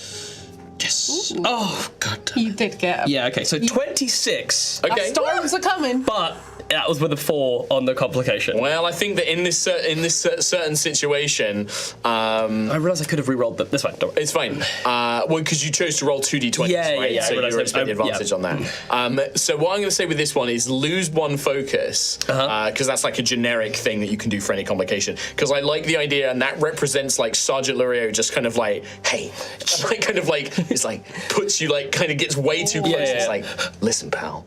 That was my lucky spoon. I don't care if you're a fancy ambassador of who knows where. Yes. Okay. That was That's my it. that was my lucky spoon. Okay. And I've got my eye on you. Sure, but would the lucky spoon be useful to us if we all get eaten by a chasm fiend? You don't know. But I do know. You don't know. I know. That spoon saved my life before. Really? Yeah. Well, it's just saved us again, so well done. I'm watching you. Okay, that's fine. And you just feel this like constant like glare at the back of your neck. Just keeps you a bit distracted as you're moving away. Someone's always watching me. Yeah. I walk up to Lou after this altercation. It's like, that's not your spoon. What? Why were you lying? I want to keep him on edge. Lou, come on. Come on, he's like, look how well dressed he is. Nobody who dresses that nicely can be fully trusted. Hey? Hey? Just, come on. This is our delegation. All right. I want that spoon back. I'll go get it. That's what the chasm fiend does. You don't think there's a chasm fiend down here, do you? Well, we just made a large noise with a huge spoon, so who knows? Let's get moving. Let's go. Yes. They kind of scurry on forward. But yeah, that definitely is enough. And like whatever creatures were around the area, combined with the stealth of Ulstrom and the distraction from Malakash, you easily make your way past that. Valerian, what at this point, like, what are you doing, like, with your soldiers and stuff? You going to make your way, a few hours pass, things like that, as you're making the journey. What are you looking to do with your Basically team? encouraging the 2 privates to kind of be, we've got 4 of us in total, so I imagine 2 up front, 2 at the back, in terms of light sources. Okay. But anytime we come up across deviations or split paths, that sort of thing, I kind of send one of them to scout ahead, just to make sure there's nothing coming back this way. Listening out, basically, and then rejoining the group. Okay, cool. Can you roll a leadership roll for me? Let's see how well these guys are going to follow Plot your or no orders. plot? With a plot dice, yeah. I mean, look, it's a one-shot. Well, I'm going to get you to roll it as much as I can. On the plot, That's that great. is 17. 17. Amazing. Yeah, the team follows your orders exactly as you wish. This is a well-oiled machine. They go about, they scout ahead. They actually help you find a couple of points where even Kaved, like you're leading them down like the most lit, easy path. But working with a couple of Valorant soldiers, they kind of come up to you and be like, "Hey, Kaved, right? That's your name? Yes. It's this young Alethi guy, kind of dark, short hair. He's maybe in his early 20s. He's like, no, I know you know the chasms, but." Is that, and he kind of points down one of these like little turnoffs. I would that not lead us around? I think that's kind of going in the same direction, and you do think that it's actually a shortcut. If you go down that way, you'll shave off a little bit of time heading down that way. It's a little bit darker and like maybe a bit more riskier, but it would save you time and like points that out. Like, I mean, it looks fairly clear, but I don't know these chasms particularly well. Perhaps it would. I should bring you with me into the chasms in the future. No, I'm all right. No, this is my first time being down here. I'm just a private, but no, I just thought that based on the direction we're traveling in and the way the sun's reflecting, that looks like it might be. You know, I used to study a lot of maps and things like that. Well, anyway, I just think that that's the right way. Very clever, and I can sense that you are scared, but don't worry. If you're terrified of the fiends, they don't show up too often. All the times I've been down here, you know how many times I've encountered them? How many? 4 times. Oh. And how many times have you been down here? Well... Less than 10. I mean, how many times would a listener have been down here? I mean, you in the last few months, well, this is also, you've been specifically guiding people using the chasms to like lead them through and not be spotted and things like that. You've been down here a lot, like, you know, easily like 100 times or something like that. Many times. Funny if you went, I've been down here 8 times. I was very ready for that to be the answer. Yeah, 50% of the time. No, you've actually, you've encountered this well.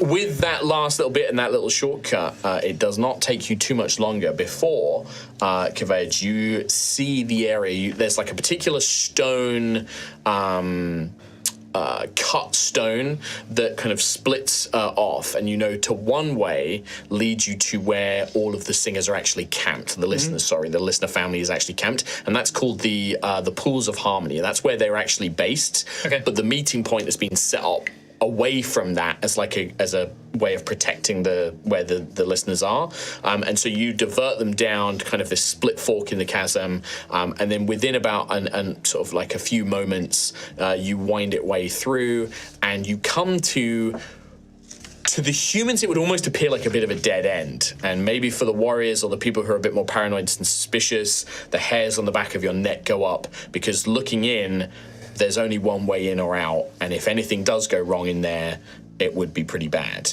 But you can see these old stone ruined buildings. They look ancient, way older than anything Alethi or anything from the human civilizations here.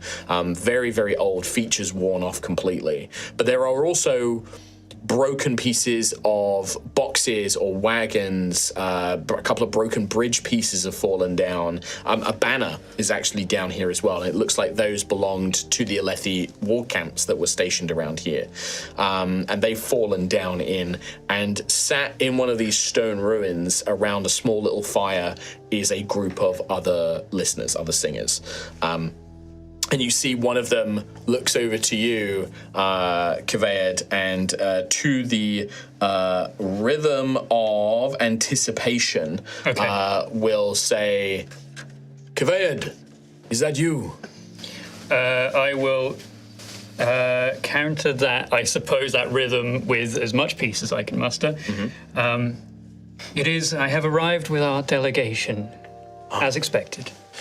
Emerging from the ruins, you see another listener, another singer, very sort of deep marbled skin. They do not have any carapace armor on them. And so without that, and they have these very long hair strands as well, most of you humans would struggle to tell if this is a male or a female figure. Like, without their armor on, they're wearing like these wrapped robes that kind of cover them. It's cut in a style that could easily be masculine or feminine. And they kind of step out and they bow to all of you.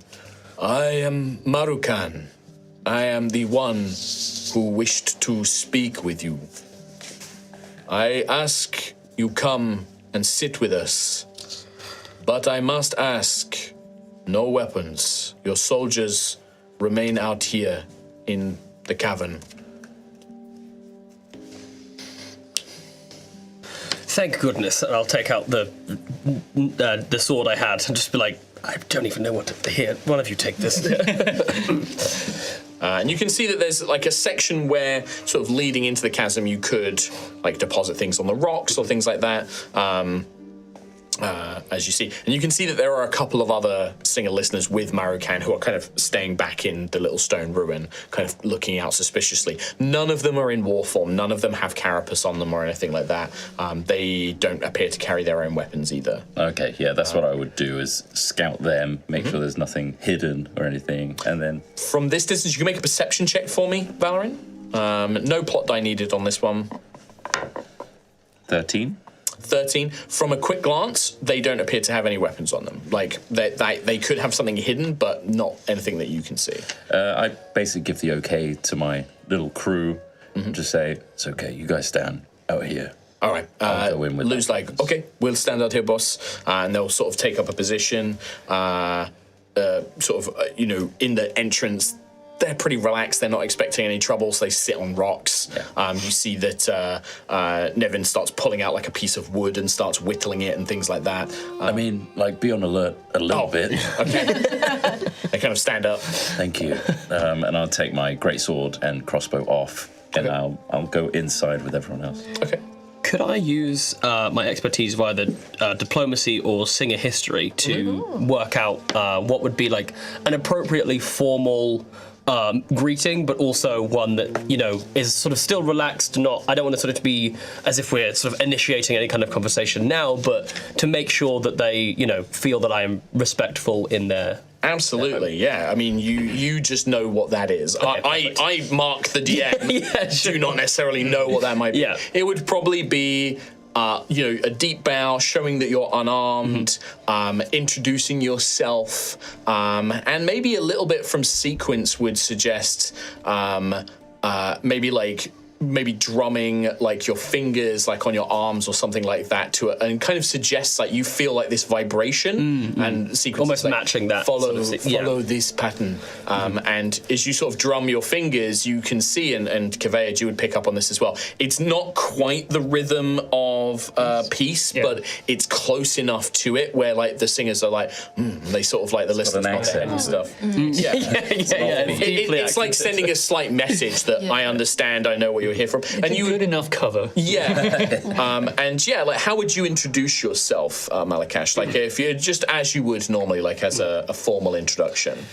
Yeah, I'll stride forward, sort of drumming my arm, and deeply bow. Say, I am Malakash of the Azish. It is a pleasure to make your acquaintance. This has been quite the journey, and I welcome your company. You are the one that Kaveh has spoken of, the ambassador.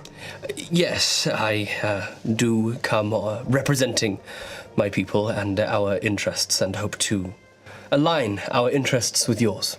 We will see. The Azish people, we have heard from our listener cousins that you are negotiating payment for their time as...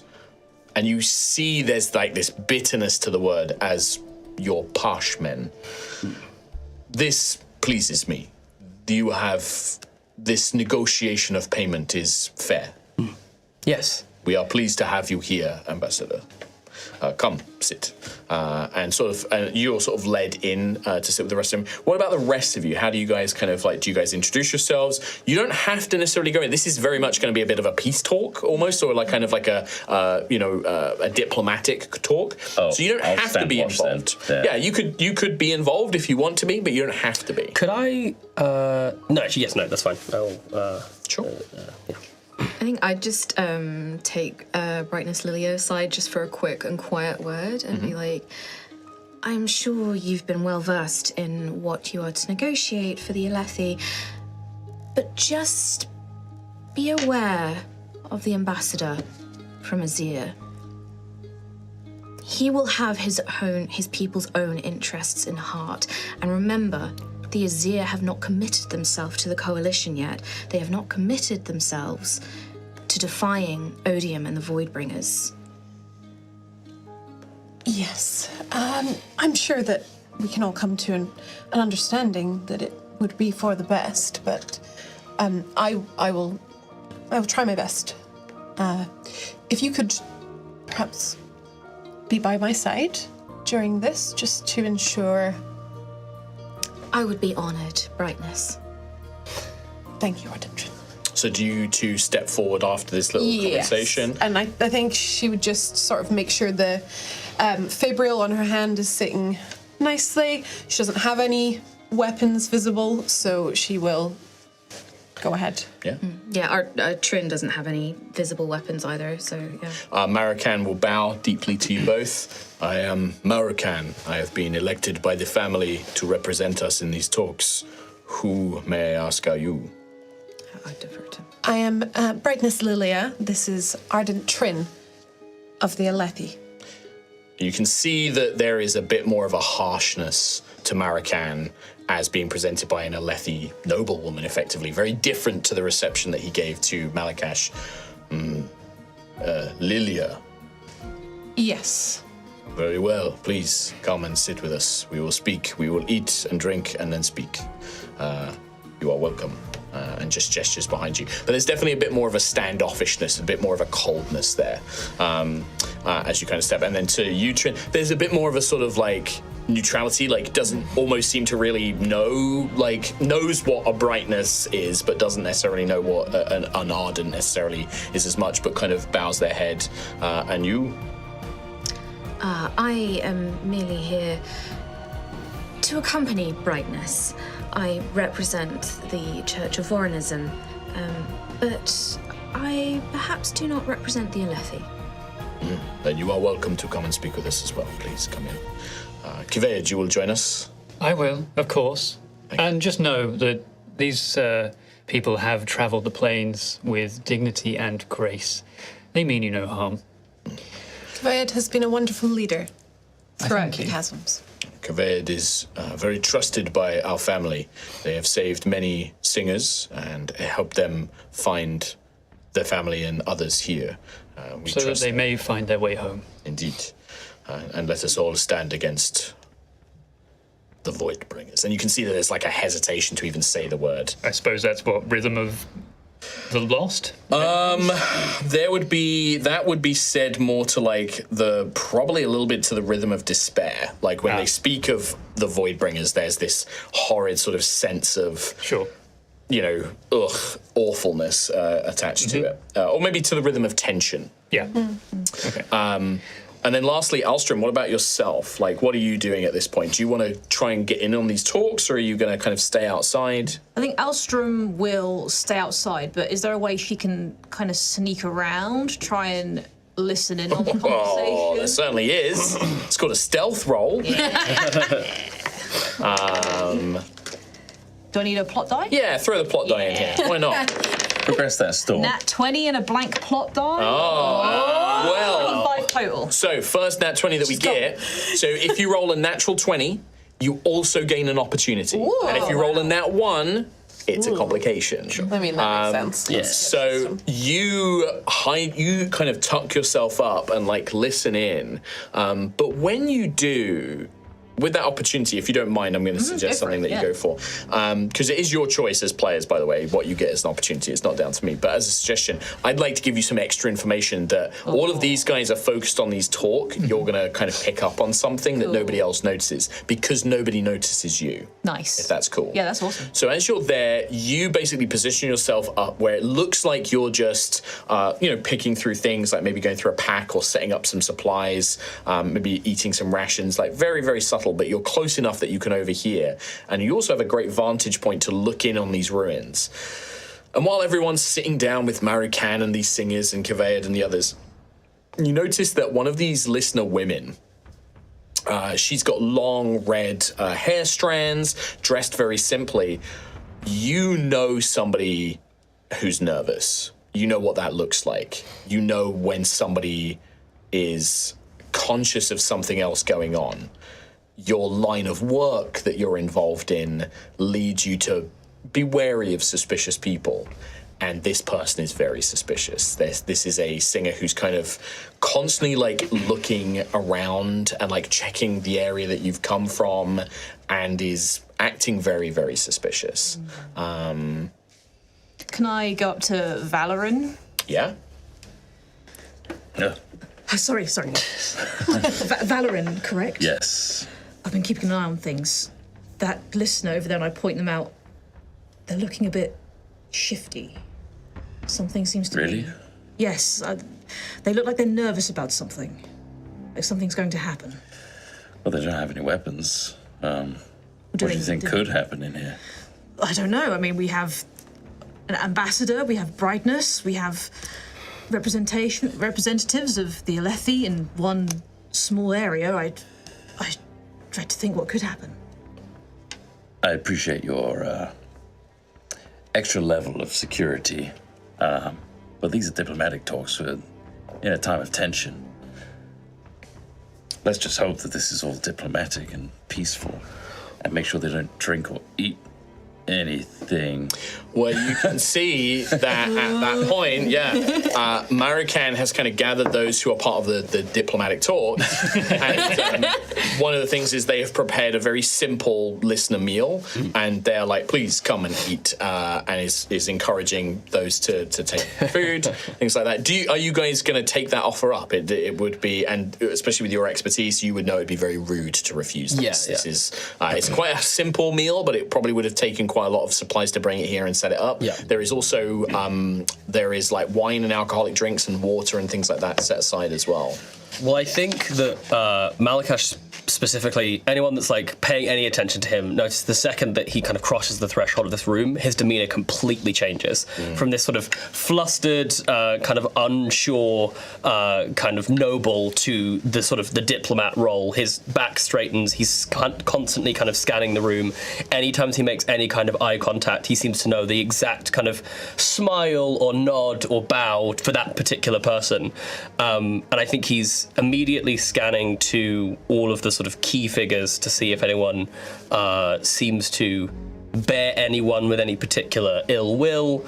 And also, I think to Kavayad, if sort of a slight aside, just to say, Kavayad, if I may speak freely. Absolutely. The mission I am on is a deeply personal one for me, as there is a lot of tension within the Azish when it comes to the singers. But I would like to make it very clear, though I do not know the rhythm of pleading or honesty, perhaps, I have the singers' best interests at heart, as well as my own people. I do think it's incredibly important that we find a way to work together. You know these folk better than I could ever hope to. If I could rely on your vouching for me should tensions arise, it would make the world of difference to ensuring the continuance of both of our peoples. Your goal is just, and I understand your hesitation. When you speak, I will stand by your side and I will prepare the correct rhythms to assist you. But I will work with you on this one. And I know you've discarded your weapons outside, but you still bring in here a greater weapon than that. I know you have a way with words. I will make sure they listen to you. Thank you. And I will stride forward and probably be the first to sort of make a show of eating the food and saying, It's like a very fragrant curry, and there's like these stoned flatbreads and things like that. Little bubbly. I think I have like a purely because I've done so many of these where I will put some food into my mouth and I'll hold it to the side, like sort of in my cheek for a second to be like, do I taste any poison? Very, very flavorful. You don't, as far as you know, there's seemingly no poison to it or anything like that. Very, very strong flavors. Maybe quite unusual flavors, like things that you've not quite tasted before. But you kind of hold that in your mouth a little bit. There seems to be, Marican is eating themselves. They take a bowl and eat a spoon of it, almost as a bit of a show of like, I am also going to eat this, and seems to be. I'll eat from that side of the plate. Okay, sure. Is there any sort of reaction to the? Obviously, we brought this delegation with us as guards that are outside as well. But was there almost an expectation for Valoran and Alstrom to also enter as well? Is that almost like a feeling about that? You don't think so for Alstrom, because they're just... They're gone. Well, Alstrom is a servant of Lilia. It's like, it's somebody like a handmaiden. You wouldn't really expect her to be involved in all this. There is maybe a sense of, like... You can see Marican like glances towards Valoran, like you know that these listeners know who the Windrunners and the Knights Radiant are. Like they've heard the stories, and so they're kind of glancing in his direction every now and then as well. Okay, I think I would in that case, because I think Kivayad as well is almost like, I'm confused why you're just standing out there like a common guard. I know you're not. Yeah. And we'll sort of head outside. Do you not wish to enter the talks, Valoran? I'm a soldier. Guarding. Well, you have soldiers to guard. I think it is almost... When I requested you join the delegation, I thought it would be a good way to ease the worries of the people inside. To know that you are not like the ones they've encountered before. You are better. I get it. It's just difficult, For... Just being in their presence. You've been in mine. I know, and it's been calming, and I've learned a lot from you. However, when I look at them, I look at the things that I've done. Everyone did a lot of things. I did a lot of things. I spoke so calmly about the ones that were washed away in the chasms before, but it wasn't just yours that were washed away, it was mine as well. We both lost much in the war, but that is over. And we have come out the other side better and stronger, together. I wish for you to enter the talks with us. You would see, and Jun, you know that Janaeum can make themselves visible, and you've seen Janaeum maybe once or a few times with Valoran. You see the little spren sort of appear on Valoran's shoulder, just kind of stood there. I think when I see that, it's almost like a level of respect beyond even Valoran. It's like, whoa. This is Radiant Spren. The little figure kind of appears and it's like, Valoran, you said the words. You've got to protect people no matter what. I know it's uncomfortable, and I know how you feel about the things that you did, and war's scary and violent and all of that, and Storms knows it, but this is your chance. You're a hero. You've got to be a hero. Yeah, I look to Markan, make eye contact, and then I just do a little tap on the chest of Kavayad and a little knowing nod, and bolster myself and enter. Okay, great. You kind of step in. With that, we are going to take a break. Okay. Because we are in need of one for this. We're going to take a 5-minute break, and then when we come back, we will see how these peace talks go, and maybe something goes wrong. Possibly. Yeah, maybe. Hey, how high is that high storm tracker? We'll see. But that is going to be it. So we are going to take a quick break here. Just as a reminder, this is all thanks to Brotherwise Games and the amazing Cosmere RPG. We are currently playing in the Stormlight Archives campaign setting, and if you would like to check it out, the Kickstarter link is in that video description and in the chat right now. You can go and check it out. Very, very cool. We hope that you're enjoying kind of seeing a little glimpse into the world and a glimpse of the mechanics and things like that. It's gonna ramp up from here, so don't go anywhere, and we'll join you for a little bit more in part 2. Take care. Amazing. We'll see you soon. Bye-bye. Bye. Bye.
Welcome back, everybody, to High Rollers Cosmere RPG One-Shot. Woo!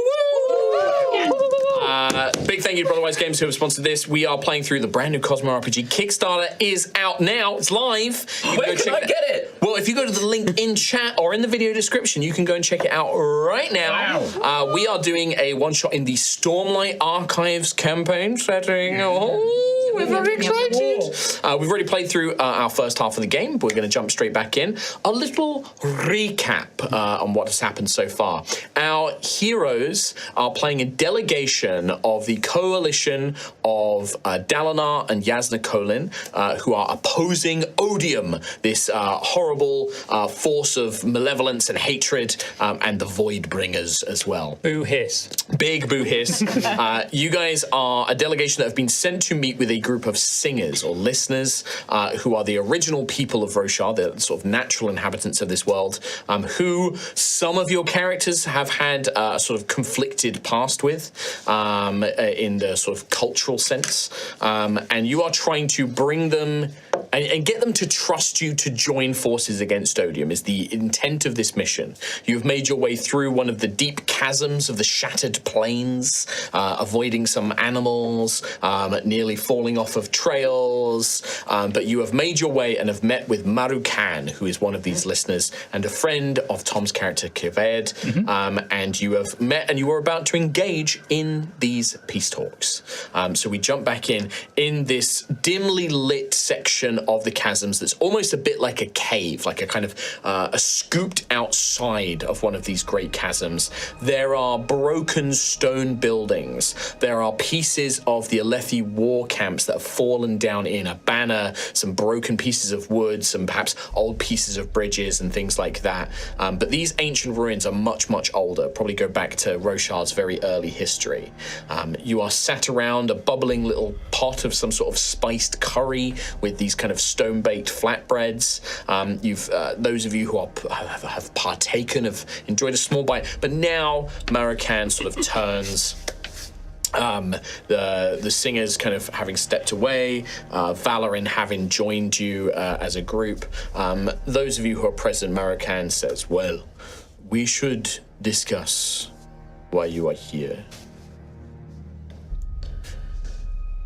Our people have had a conflicted history. Roshar is our home, and you have come here long ago, fleeing from the Voidbringers. But you have done terrible things to us. And now Odium has returned. The Voidbringers have returned. We do not wish to join Odium, but how do we know if we can trust you? After everything in the war and the enslavement of the singers, when you called us parshmen, how can we trust you? And that question sort of lingers in the air for a moment. We acknowledge that what's happened in the past should not have happened. Queen Jasna is committed to making sure that things are right between us and that we should join together for the strength of all of Roshar. But this queen, I do not know this Queen Yasna. We have heard the name Kholin. We remember the name of the princes of Dalinar, the Blackthorn. We know these names. But I do not know if I can trust this queen. Why, you speak for her? I do. So I must learn to trust you, to trust that what you say is true. We have much that we can offer. One thing, for instance, medical aid. We have been training. We are very skilled with medical aid. If your people are sick, we can help. We have studies. We have mastered fabrials. We can aid you. Can you please make, for me, Well, I'll let you pick the skill. It would need to be something like a charisma one, so one of your presence skills, using the presence attribute. So things like persuasion. It sounds more like this is a persuasion more than it is an intimidation or a deception. Yeah. But if you'd like to make a case for something else, you No, more it's than probably welcome to. persuasion. Alrighty. Would Nice. I be able to roll some sort of insight just on how they are, how willing they are to speak on behalf of the Queen? Sure. Whether I know that to be a sort of fact that they absolutely are able to speak on behalf of the Queen, or if that's sort of perhaps not a whole truth. Well, let's have you both roll. I don't think we need to add I would say add a plot dice to your persuasion check, Katie, but not a plot dice to your insight. The insight, by the way, is going to target, so we'll do this separately. So we'll do the persuasion first. Not very good. 5. It's an 8, but I rolled a 2 on the Complication die. So total of 10, but with a complication.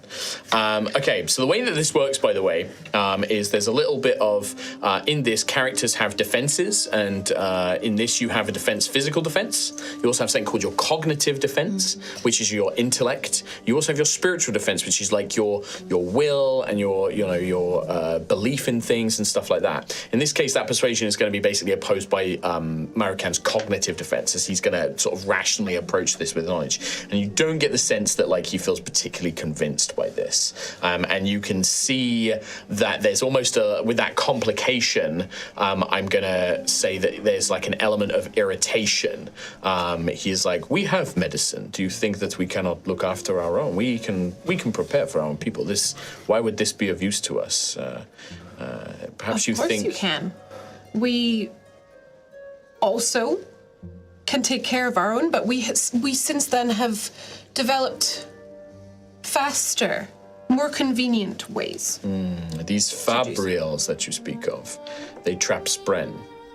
This is not something that and there's like a sort of uncertainty with this. That's going to be the complication representing there, a bit of distrust. Let's give that awareness roll. So this is actually going to be versus your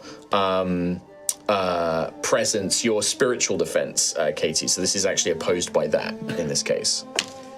That's a natural 20. Oh, okay. Oh, well, an opportunity as well. So with that opportunity, you get to decide. You can either give an advantage to an ally of your choice. You can regain a focus, or you can think of a narrative thing that you want to use with this for the opportunity. Ooh, do I want... I think actually, no, I'll give a... An advantage. I'll give an advantage. You have to pick the ally that you give it to. I will give you the advantage. Oh, really? Thank you. Yeah, I think giving the advantage, and I think, essentially what I'm trying to ascertain as to whether Brightness was being completely truthful in saying that they have like sort of full authority to speak on behalf of the Queen. Yeah. Purely thinking from my own situation, how I'm sort of here on, it's a slightly more opportunistic situation and perhaps not that of, representing all of Azish. Absolutely. So that's what. I think in this case, you are speaking on like you've been chosen by Navani and other people to be here, They on sent that me path. specifically. Yeah, you're definitely here to like represent sort of the sort of Alethi noble interests and also be a knowledgeable woman of science and of medicine, like somebody who knows much about the world. So yeah, you get the sense that maybe it's a case of like certainly the Brightness herself believes that to be true. You would get that sense. I think I might almost. I know I've been given an advantage, but I imagine there's almost like a look that you kind of give me as if like now would be the perfect time to jump in with some information or whatever. Yeah. I'll sort of jump on that with. While we have the medicines available now to cure our kind, for how long until we run out? We travel further eastward, we are met with odium, but we travel westward into Alethi lands. They have more than us. I've rescued our kind and sent them home, but what is home anymore? I will say, roll a persuasion check with the advantage. Okay. No need to roll a plot. Perception, sorry. Sorry, persuasion. Persuasion. Yeah. Get the advantage. Persuasion, I think. Yes. Oh. Okay. But I have advantage. Okay. Natural 20. Hey, there we go. Wow. I'm stacking. And it keeps stacking and it keeps stacking. I roll that one over. Yeah. Do you want to roll it again just to see? Did you get double nat 20? 8. 8. Yeah, I mean, you've hit the nail on the head, right? Like, there's and you would understand that Marakan is defensive, like, and you think that it's specifically because it was an Alethi noblewoman who suggested, like, you know, he's taking an offense that wasn't intended. And when you make that point of, like, for how long, like, you know, our supplies will run out, you know, we are in a place where we might have to go into their lands or like things like that, there is a kind of like a... what rhythm did you say that all to, by the way? That's a good question. I suppose peace would be the nicest way, but I imagine it's almost pleading, a rhythm of pleading. Yeah, rhythm of pleading. Yeah, that makes sense. Yeah. You would see as well, because I've forgotten to do this a little bit until now, you see little tiny storm clouds beginning to manifest around you and around Marukan as logic spren are sort of drawn in by this debate of ideas. And you see they sort of nod their head and to the rhythm of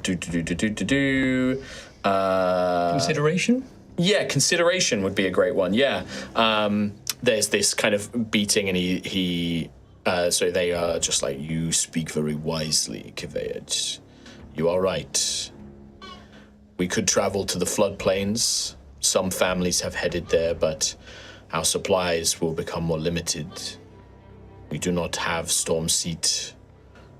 It was perhaps there we can work with these Alethi on things. And to the rhythm of consolation, they will turn to Brandon. My apologies for seeing ill intent where it was not intended. Not at all. I understand completely. Yes. This is what we're here to try and get past. It's an ugly past that we have, but we do wish to help you more than anything. And we are in need of aid. I will be honest and frank of that. Odium and the Voidbringers, they are not pleased that we refuse them. We are strong people, proud warriors. We can fight, but we will be outnumbered eventually. What is Marrakesh thinking about this point? Well, I think Malakash has sort of taken this in and is sort of subtly trying to pull strings where he can. But I think at this point he will sort of lean forward, and if I may offer my thoughts, I think that this is a somewhat perfect summation of our current situation. When we look towards Odium, when we look towards the Voidbringers and their countless advantages, how have they got there? Not through discussion of past disputes. Do you think that they hold any thought or place any importance on history, on the mistakes that have been made in the past? Those are important things that we value in our societies, but those are advantages of peacetime. And that is not where we are. It is about using every single advantage that we have available to us. And then, during a time of peace, perhaps we talk of reparation, of mending, of healing old wounds. But right now, all that will happen is Odium will seek to poison those wounds even further, twist them against us. If we do not stand together, and I'll sort of very purposefully sort of make a gesture towards you, Brightness, then, as you have so eloquently already stated, we will be all overrun. They sow division, and if we give in to it, that is surely the end of us. That is why I have traveled here. I wish to...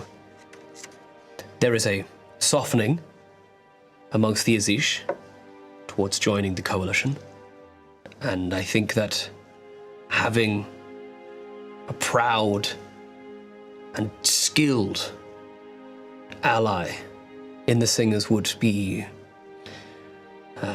incredibly persuasive to any of those that are still. And I'll sort of turn to you and sort of try. I'm trying to like insinuate a sort of rhythm of like kind of unassuredness, or something like that, to sort of see if you could sort of aid in sort of I think providing that because rhythm. I got a nat 20, which would have been a opportunity, right? So absolutely. in that case, I would have given you the advantage. But in thematics, I'm almost attuning to certain rhythms to try and elevate and boost the sort of messages you're sending forward. Sure. Well, if you don't want to, because the other thing I was going to suggest, if you don't want to spend it on the advantage, because I happen to know that our ambassador has a certain talent that's going to potentially give him advantage anyway. Okay. What you could do is, because in this, what we're doing is every time you guys get a success, I'm actually reducing Marikan's focus by 1. And if you get his focus down to 0, he's basically going to be like, okay, I'm convinced, you guys, you've got my trust, kind of thing. Sure. So I could say that for that opportunity, if you want, I'll have him lose 1 more focus. Okay, yeah, So- yeah. All right. But yeah, I would also, I'm still, like I said, I would do before, assisting to sort of boost that point as much as I can. I don't know if there's any way I can get you to almost drum that rhythm yourself, but Yeah. I'm sort of, I think this is the first time that Malakash has felt, now that he's sort of in this environment, which he's very familiar with, he's really being able to like, feeling like he can lean into this connection that he has with the spread and with Sequence. And I think feeling that presence is giving him a certain level of assurity. And I think that probably for the first time during something like this, he's felt confident, maybe sprinkling in the occasional sort of not saying the whole truth, or sort of gilding the lily a little White bit, lies, yeah. a little white lie. And I think that's something that perhaps he's not felt comfortable with in the past, something that his spren is influencing. You feel this very positive, like hum. Yeah. Like, yes, yes, very good. Yes, these are the right lies, but there is truth and lies combined. Yes. Close the words. The words are close. You feel Sequence kind of just happily vibrating there. Do you just give me a persuasion check? Yep. And because of the sake of it, because you are... I'm well dressed. which is a once per scene, you get to give yourself advantage Wait, is on that it. actually a thing? Yes, that's actually the thing. Well dressed is my... Yeah, it's a once per scene. Add it to an intimidation, a persuasion, or a leadership roll. Wow. Just wow. like, I'm so well dressed. She wants to listen to me. wow, okay. Yeah. Gorgeous. So give yourself advantage and roll a plot die as well. I think I might actually use the advantage on the plot die, because I don't want a complication here, and I've got a +6, so I'm feeling relatively good that I'll, hopefully I'll get something good. Let's see. 16 plus 6, so Very good. that's pretty So good. you get to roll the plot die twice. Yep, and so that's a take it. complication. That's still a complication. Exactly. So 2. Okay, so that does mean that it's a 24 total. 24 with 2 success. Yeah, complications. absolutely. And I think that as he kind of will finish this, I think he's definitely making a point now of speaking to everyone in the room, and Right. sort of trying to address as many people as possible. And this is perfect because this ties in with how I want to spend the complication of you do take that time to speak to everybody and like take that moment. You elongate these talks, which takes a bit more time. Yeah. You maybe hear in the distance a faint peal of thunder. I think Malakash will use the faint sort of distant thunder and say, even now, we can hear not just our enemies, but the elements themselves working against us. It is so deeply important that we prioritize life before death. And then he sort of has a moment of like reeling back and You hear. Sorry, yes, life and sorry. What? Yes, you were saying. Apologies. I need to. As you have that moment of flustering, you feel Patton almost like desperately trying to like get as close to you as possible up onto the collar of the shirt without being seen. Yes, Marrakesh, yes. The words, the first part of the words, that was it. That was it, you felt it. Yes, more, but there's more. I can't remember, but that was it. And you feel this buzzing and you feel something in you really connect with what you just said. Ardent Trin, is there anything you want to, as these conversations are going on? I think, yeah, throughout all of this, she's been looking at Malakash with kind of a renewed sort of, okay, like, I guess this is probably the first time she's really heard him speak and speak of his ideals and his nation's ideals, and is actually kind of reassessing what she maybe perhaps thought. And once there's a kind of pause after your kind of, Elongated speech. Elongated speech, but powerful words, if I may, I am not here to represent a nation. I am here for matters more spiritual. I represent the voice of Vorinism. And in Vorinism, we believe that we preach change, and change to become something better. And in this, we believe that transformation is holy. And while I acknowledge that our past as humans, we have not been the kindest to your people, this is an opportunity for us to change, to become better. You see Marican attunes to the rhythm of appreciation. Change. That is something the singers and the listeners, we understand. When we bond a spren, you see me now, I am what we would call meditation form. It is a form that helps us think, that helps us reason. You have met Kvead, who adopts the form of war. Change is part of us. We change as we are needed. This, perhaps, is something that we share. This is a good connection between us. I do not know much of your Vorinism, and our gods, we were afraid of them. The ones who unleashed the Voidbringers, they let them back into this world. We banished them. We did not wish them to return. Faith is a difficult matter for us, but on change, that is something perhaps we can align. Change is good. And change is something that Ardents enable. We are here to help people reach their calling and their transformation. And I fully believe that Ardents, in the voice of Vorinism, would love to enable change and transformation with you. It is most holy, and so are you. Could you make a roll for me? I'm going to say you could probably go with persuasion, but also I would see leadership kind of working here, because there is this offer of mentorship of like, we can help you. You're coming from this from a not just a position of negotiation and sort of flattery, but as I am a teacher and like we can help you, and this is something. I think there's a real belief there. Like, I think being an Ardent, it's not so much about power or land, or there is a real belief in ensuring the spirituality of this. So I'd say like persuasion, leadership, or if there's another skill that you think can factor into this as well, I'm more than happy for you to make a suggestion. I'll go with leadership. That is one of my discipline is my highest, but I don't know. It's more for like resisting fear and things like that. But yeah, I like the idea of it being leadership. Plus a plot die, please. I just want to roll it lots because special die, and I made them. So I rolled a 12 plus 4. So 16? 16, and nothing on the plot. And a blank. With that, between all of you, you see Marican sort of bow their head, and they were like, I believe there is still much we must discuss, and there must continue to be discussions, but I am convinced that there is something that we can make work here. I believe that many of the other listeners were not convinced by Kvead that you could be trusted, that there could be a future for us to work with you. I wanted to be convinced. I have perhaps more sway than Kvead does amongst the elders, amongst the people there.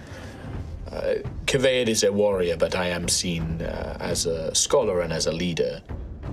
I think that I can convince them to discuss this further with you. This has been good, very good for us to meet like this, and I thank you for coming. But we have heard the Stormfather and the raging of the storms. Perhaps we should consider having you return soon, before the chasms are flooded.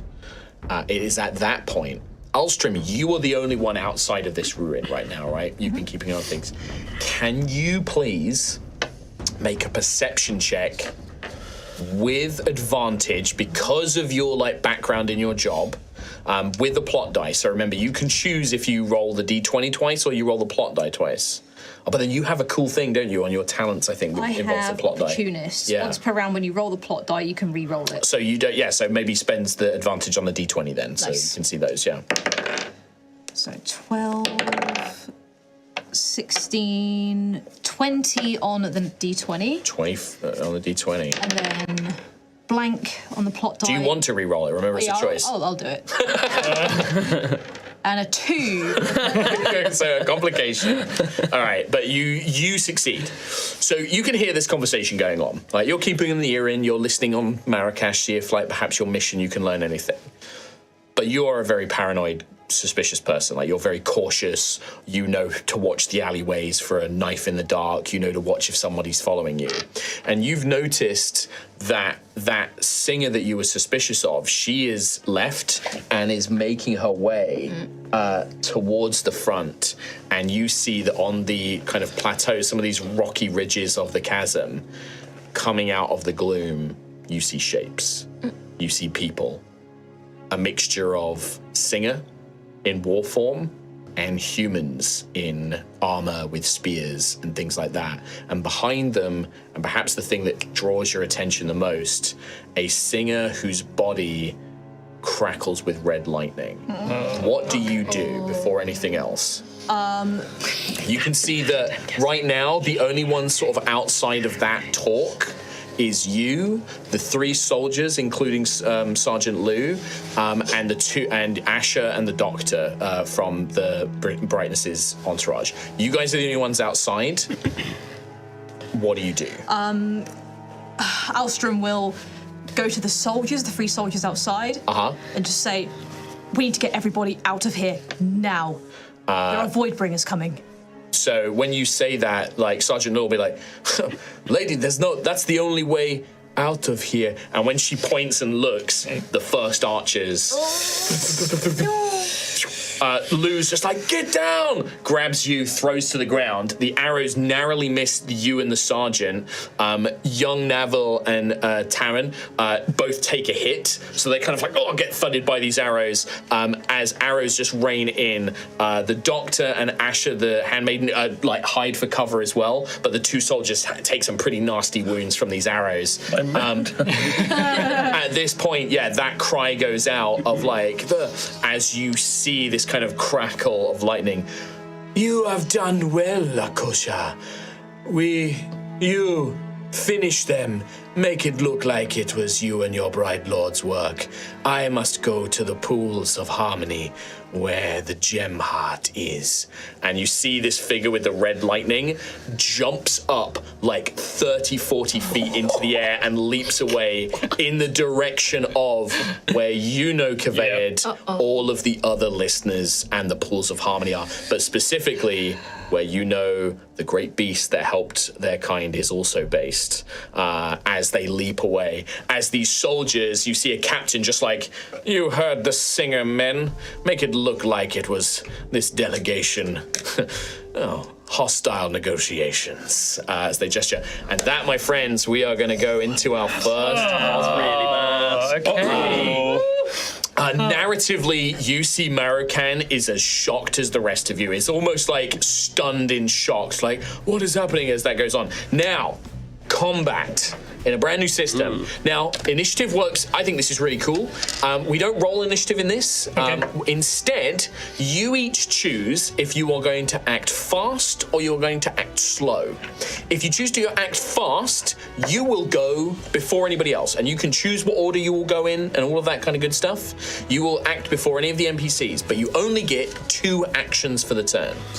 If you choose to act slow, any fast NPCs will get to go first, but you will get 3 actions.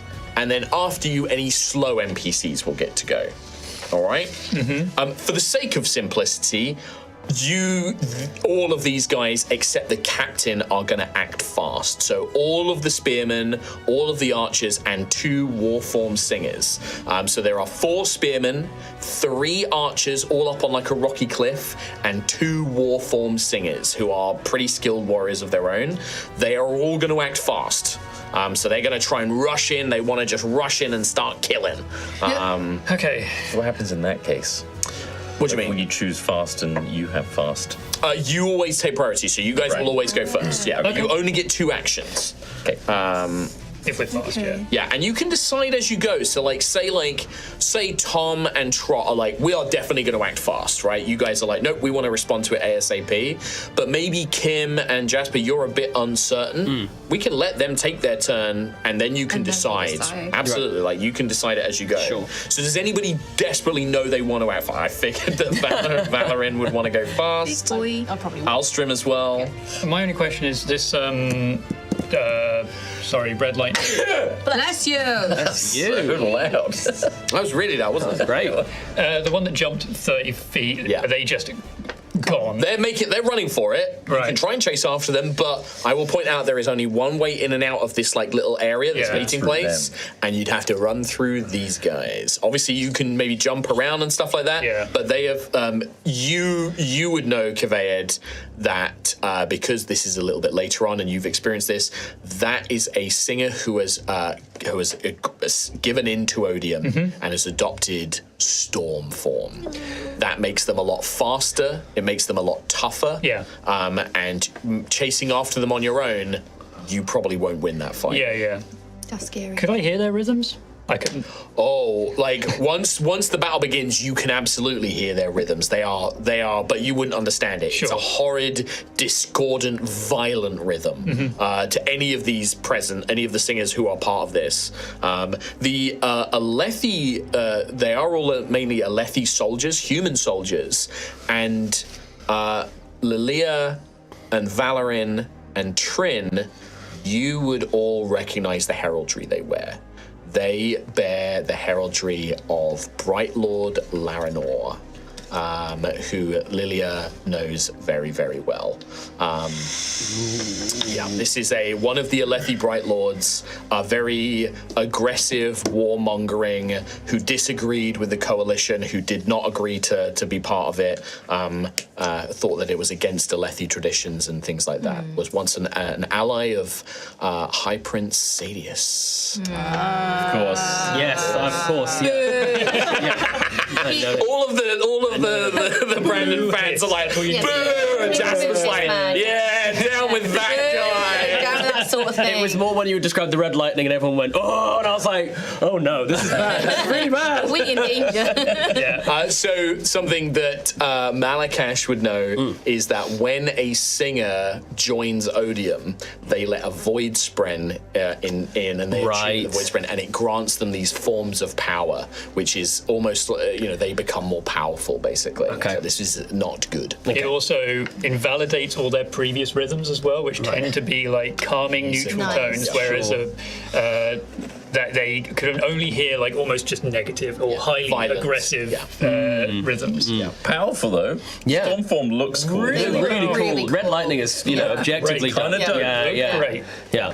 Valorin and Alstrom, you guys are definitely acting fast. Take it away. Like, you guys get to do whatever you want, basically, at this point. In terms of actions, Yes. I put my sword and crossbow down. Yes, so I'd say that is with Sergeant Joe and with Sergeant Lou, sorry. So that is where they are currently. Okay, in which case I will. Sorry, I'm just No, you jumping go in for there. Rush in, grab my stuff, check in on the crew. All right, so you would like to spend a move action as one of your actions. So you can move up to 25 feet, I believe, right? Yep. So we've got a little map here. So 5, 10, 15, 20, 25. 25 feet of movement will get you to there. So you can start calling out, like speaking is all a free action and things like that, but you're not quite there yet. That's with just one action. I'm just going to call to my crew to take cover and attack the closest that they can see Okay. and defend the delegation. Okay, alrighty. You hear the sergeant just like, yes, Lieutenant, come on, get up, you lot. And he's like shouting at the two guys, like, come on, they're only a couple of arrows. You've dealt with worse. Start shouting at them. I'm going to have them basically go on, like, after you guys go. It's Taryn, right, that's also lost an eye and 2 fingers, Yeah, right?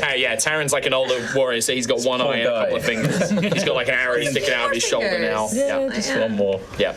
Okay, yeah, and I will be getting ready to get my stuff. So do you want to take another move action? Because you've got 2 actions. Yeah, if that one. counts, then I will you do can move that twice. to get up to my 5, stuff. 10, 15, 20. Yeah, so you can get next to Lou, who like hands you your sword, like immediately puts that in your hands. I'll be like, here we go again. Now'd be a good time for some of that Stormlight stuff, sir. Yeah, and I prepare myself to do so, but I've run out of actions, so Yeah, next time. That's it, next time. All right, Alstrom, what about yourself? So you had kind of rushed up to these guys as well, so I'll move you over. So you're kind of tucked behind this rock at the moment. I'll just throw some stuff out so the camera can see. But you're next to Sergeant Lou in the middle there. Nice. Yeah, Alstrom will use her sling and will try and hit one of these archers. Okay, the archers are all up here on this rocky section here. Is it 120? 120 reach? Yes, that is this long range. It should have 2 numbers, right? 30 and 120. Yeah, so if it's at 120, you have disadvantage. Okay. If it's at 30, then you're in short range. So 5, 10, 15, 20, 25, 30. I'd say you can hit this guy here or this one up here. I'll go for the higher one. Yep, okay, so that's a normal attack roll. Normal attack roll. Cool beans. 6. Do I add anything to that? It would be your light weapon skill. Light weapon skill. So attacks in this always use your skills. 11. An 11 against their physical defense is unfortunately not enough. So you kind of strike the rock underneath them, just not able to quite hit the shot. And can I move back to where the brightness and everybody else? Yeah, is so hanging you out? can either come here or you can try and come round and get I'll some come cover. round and use the cover behind the rocks. Sure. 5, 10, 15, 20.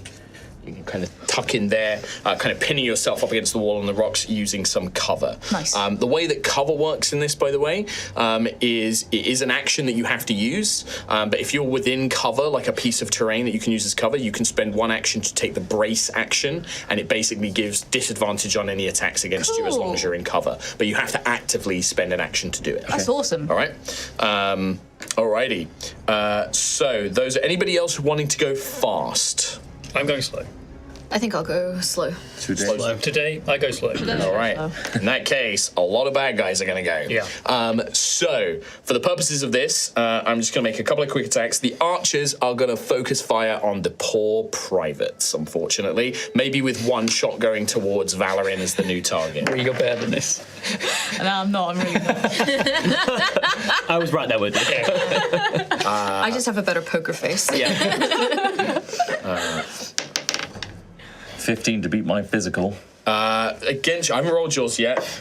Killing your part. Poor Trevan. Privates. Another arrow goes thudding in, and this is enough to cause him to fall to the ground. Because he is only a minion, he is unfortunately slain. No. So he kind of is like, he's like desperately trying to get into cover, but these archers just rain fire down upon him. This is traumatizing. So Again. Valerie, against you is a 16 to hit against that your will physical hit, yeah. defense. Okay. So, also, one thing I'll mention in a minute, that is going to be 5 points of damage. One thing I need to mention here as well is all of you and the bad guys can do something called grazing. So if you miss on an attack, something I should have considered for yours as well, you can spend 1 focus. Some people don't have to spend it, but you can spend 1 focus and you still do damage, but it's just a roll of the dice. You don't add anything to it. Okay. So for example, on your sling, and I should have mentioned this, my apologies, Ree, you could have spent a focus and still dealt damage, but it's just a roll of the dice, nothing else to it. All right? All right? Yeah. I'm not going to do that because I hit with that attack. The spearmen are all just going to rush forward. 5, 10, 15, 20, 25. They're all just going to rush in. And then these 2 Warform singers leap through the air. 5, That's 10, not good. 15, They're gonna be 20, spooky. 25. Working as a pair, as one moves up, the other one is almost sticking to them like glue as they move in their Warform coordination, and they are going to leap over. Oh, no. Oh, whoa. Full flank. try and jump into the middle of it. But that's their full turn. They don't get to take any attacks because that's all they've done. The infantry, the spearmen, however, managed to get up to you with just one movement. So Alstrom, sorry, not Alstrom, but both Valerin and the sergeant and poor young Nevin are all going to get attacked. No. Not Nevin. So against Sergeant Lou, that is a natural 20 for me, by the way. Oh dear. Which is an opportunity, which means I roll on the injury table. Oh my gosh. Oh, This is the first. Wait, this there's is an not injury even table? one round in. This is Not even one round in. You didn't tell me there was an injury table. Oh, there's an injury table, baby. Suddenly so much more in. I'm here. I've arrived. You're the only person who likes injury. I want us to have me. Injury tables Crit me. rule. Yeah, I'm down for this. So I rolled an injury. It's the first injury that Sergeant Lou's taken, so I roll a d20. Yeah. That is a 6, which is a shallow injury. The character suffers a temporary injury because Sergeant Lou isn't a minion. If it was a minion and you get an injury, you just kill them. Right. They're just dead. Sure. Okay. In this case, Sergeant Lou just is exhausted, so takes 1 exhaustion. So they're desperately trying to fend themselves, like maybe gets like a cut on the arm, a cut on the leg. It's like slowing their movements down, but she's still up and fighting, all right? Cool. But that was my first attack from those spearmen. The second attack is going to miss her. And then Valerin, 1 attack, against Nevin that's a miss against them. And that's a miss against you as well. So these spearmen aren't the best fighters. They're kind of like pressuring and hassling, but that one just got a lucky strike, maybe as the sergeant was like looking over towards the poor private, like, no! And then gets cut on the neck or something like grabs their neck as they're fighting off. But that is now all of the fast enemies to go. So now you guys will go and you choose the order in which you would like to go. Okay, I wouldn't mind taking the Alrighty. first one here. So, because I'm slow, I've now got 3 actions. 3 actions, right? yeah. So I have an ability called Tagging Shot. Okay. Which takes 3 actions. So I guess it means I have to move slow to use this ability, Yes. which is cool. I can move up to 5 feet and make a ranged attack. And because I have a short bow, it has 80 to 320 feet of range. Yep. Can I see the fleeing Stormform? I would say that because they have ducked into the chasm where it's dark, no, but you can see anybody in this encounter. Okay, that is okay. In that case, I will pick one of the 2 Warform Okay. that have just attacked. Yeah, you can shoot through the ruins. And when I hit or graze them, I make them my quarry, which is an entirely separate thing. I got combos. We love to see it. I love to see it, man. Take it away. So, short bow is a light weapon. It is short bow is light. Yes, sorry. Right, Short bow okay. is light. Yes. Long bow is heavy. Yeah. All right. And I will do that. That is a 22. to 22 hit. definitely hits. Yeah, absolutely. And that is 1d6. It also has keen. So that is the type of damage it does. Yes. Okay. And what is quick draw as well? Means that you draw it. Didn't take you like you just drew it as a free action. Wow. Okay. Cool. So- Nice. In that case, that is 1. Plus all your modifiers and stuff. So it would be your what's your bonus to light weapons? 5. So it's plus 5 damage. Okay. And then you also do you get stuff for it being your quarry. So on a hit, I make them my quarry. Yep. Which gives me, so if they are my quarry, Yep. I gain advantage on finding, attacking, or studying them. Okay. And so it'll help me next turn. Okay, and it gives you like 2 extra damage, I think, as well. Yes. Yes. Yeah. Okay. But they're now your quarry. So wolf form, but they take 6 damage. 6 damage. Yeah. Cool. All right. So you see it kind of digs into joints between the carapace of this other Singer war form, like thuds in. They kind of turn around, and you can see that their eyes glow red, like they are infused with Odium's power as they turn on you. Traitor. I don't say it like that. I say it cooler. You get a 5 foot. Traitor. You get 5 foot. Traitor. Traitor. Do you just want to like step into the ruins? Yeah. Or if I needed 5 feet to step out to shoot them. You can shoot through the windows and stuff. It's fine. Okay, It's quite yeah. open. These ruins. They're defensible, but not like total cover. All right. Anybody? So who else? Who's next from the players? Brightness. So, you said these are quite open ruins. So see where that sort of door archway is? This one? No, that This one? That one, yeah. So basically, what I want to do is look through that, and can I make? Can I use predict on the 2 singers? Yeah, I think you have to choose one of them, but you can definitely use it. Well, one of them. Yeah. And basically try and predict yeah, what they're doing to give advantage. What do you need to do? So make a deduction test versus the cognitive of the enemy. Okay, so so this is your deduction skill, so it's a d20 plus deduction. What's my deduction? It's in the middle row. Yeah, middle Second skill. Okay. Their thing is 13. Oh, okay. Well, I rolled a 16 plus 7. Yeah, I'll do it. That'll do it. Yeah, you are easily able to predict these two. These two, so first of all, you can tell that they have this thing called, what's it? It's called like... So it says, on a success, I learn their intent, and me and allies within 20 feet gain advantage on reactive strikes. Okay, so any kind I can of tell you what their intent is. So this is any opportunity attacks, right? So if you make a free strike. cool. Well, I can tell you that their intent is to fight the people in the middle, so the warriors. They're focused on anybody who looks more like a skilled warrior. But I will also tell you that they have an ability called war form pair, or war pair coordination. So basically, when one of them moves, the other one can spend a focus on a reaction to basically move with them for free. Wow. So they get to like almost double movement and stuff. So I'll give you that as part of your deduction. But yeah, they are going to focus right now on the main warriors in the middle. I would say with deduction, you don't think these Warform singers know what Valoran is capable of. They don't seem to have recognized Valoran as a Knight Radiant yet. Okay. So they're just treating you as a warrior. Yeah. Yeah. So far. Broken those oaths straight away. Well, you didn't let them. They just happened. Cool. And I think... So that was one action, right? Yeah, the next thing I want to do is I basically looking at the people in here. So who's actually in this building? So it's you, Malakash, Ardent Trin, and Kaved, and Marukan, the other singer. Marukan. So I want to look at that doorway next to Marukan, and I want to use my Fabrial. I want to use a charge on my Fabrial to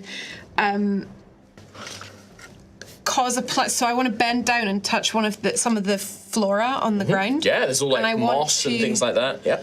I want to basically encourage that fauna to grow across the doorway to provide some extra cover for him in a very protective thing. Yeah, very, so I'm going to cool. use my Fabrial to create that cover out of the plant life. So yeah, basically you place your hand down, you watch as one of the gemstones on the Fabrial glows with this green, bright color, this emerald color, and like you see Lifespren draw in these like little motes of green light, seem to swarm around as that moss becomes this thick, strong thicket of cover, basically, and that entire doorway is blocked up. Like, I'm going to say that they would have to hack their way through to get to it or go around, but it will fill that whole space, that whole area there. Nice. So he should be fully covered now. Sure. And then I'm going to, from the final action, is just brace. So use cover so that attacks against me have disadvantage. Yeah, great. So if anybody, obviously, if any melee characters come in, you don't get that cover anymore. So if they're attacking, but there are archers outside. Yeah, exactly. Perfect. All right, perfect. Amazing turn. Very cool. So that's one charge off the Fabrial, but all perfect. Very good, Brightness. Anybody else? I think sort of thematically what's happening here is that Malakash has probably never been in active combat before and is just panicking really hard. I don't think he necessarily meant to go slow. He's just doesn't know what to do. And so I think what basically he's going to do is he's going to take his cloak, he's going to turn it inside out, because on the inside it's like of a much duller color. Turn it inside out, put it over his head, and just literally sit in a corner. So like you throw yourself into the corner of this ruin, and then I'm gonna poke my head out of the hole or whatever, and I'm just gonna look at you, Kaved, and say and just basically point out a couple of I pointed out all of the potential hiding spots and exits, and I'm gonna use one of my actions to use through the fray, which means that you can use disengage or gain advantage as a reaction. Nice. Oh, nice. So right now you can spend your reaction to use either of those skills. So you can gain an advantage, or you can use disengage if you want to. Which is a 5-foot movement that doesn't provoke opportunity. Oh, nice. Just a small note. Brightness has removed herself safe hand purely because Katie's left-handed. Yeah, okay, good. That's I'm fine. using- I think we'll allow it. And then Thank you. I've got one more action. Well, while you have a think, because we need to yes. resolve that now. 'Cause Yeah, it is yeah. a thing that you do now as a Oh, cool, reaction okay. to now, I believe. Oh, I see. Oh, okay. So, sorry, what were the options? It was disengage. Gain advantage or disengage. Yeah. Or disengage. Yes. I will gain advantage then. Okay, so with gain advantage, you choose a skill, and you tell me how you're going to use that skill to gain an advantage and over what enemy or something like that. So this could be like, I'm going to use my perception to see a clear point of like angle of fire where I can get a good shot on that archer. Or it Okay. could be, I'm going to use my intimidation to cause this guy to flinch and back away, and then it gives you an advantage. Is there something I could do to distract those fighters in the middle so that someone else... It doesn't give you like Yeah. anything like a Okay. taunt or anything like that. It will give you advantage Throw on a spoon. a thing. Throw the Quick. spoon. I need to Big throw a one. dessert spoon. There you go. No? Okay, fine. I'll use. I'll try for the to get a good shot through Do you like to someone perception? else, and then perception. Yeah. All right, sure. So it's just a d20. D20 plus your perception. Yep. Okay. And it's versus there. Natural Oh my 20. gosh! What is going on with you? Oh my happening? god! So you gain an advantage, Yeah. and now you get to. So I mean, honestly, these archers are minions, by the way.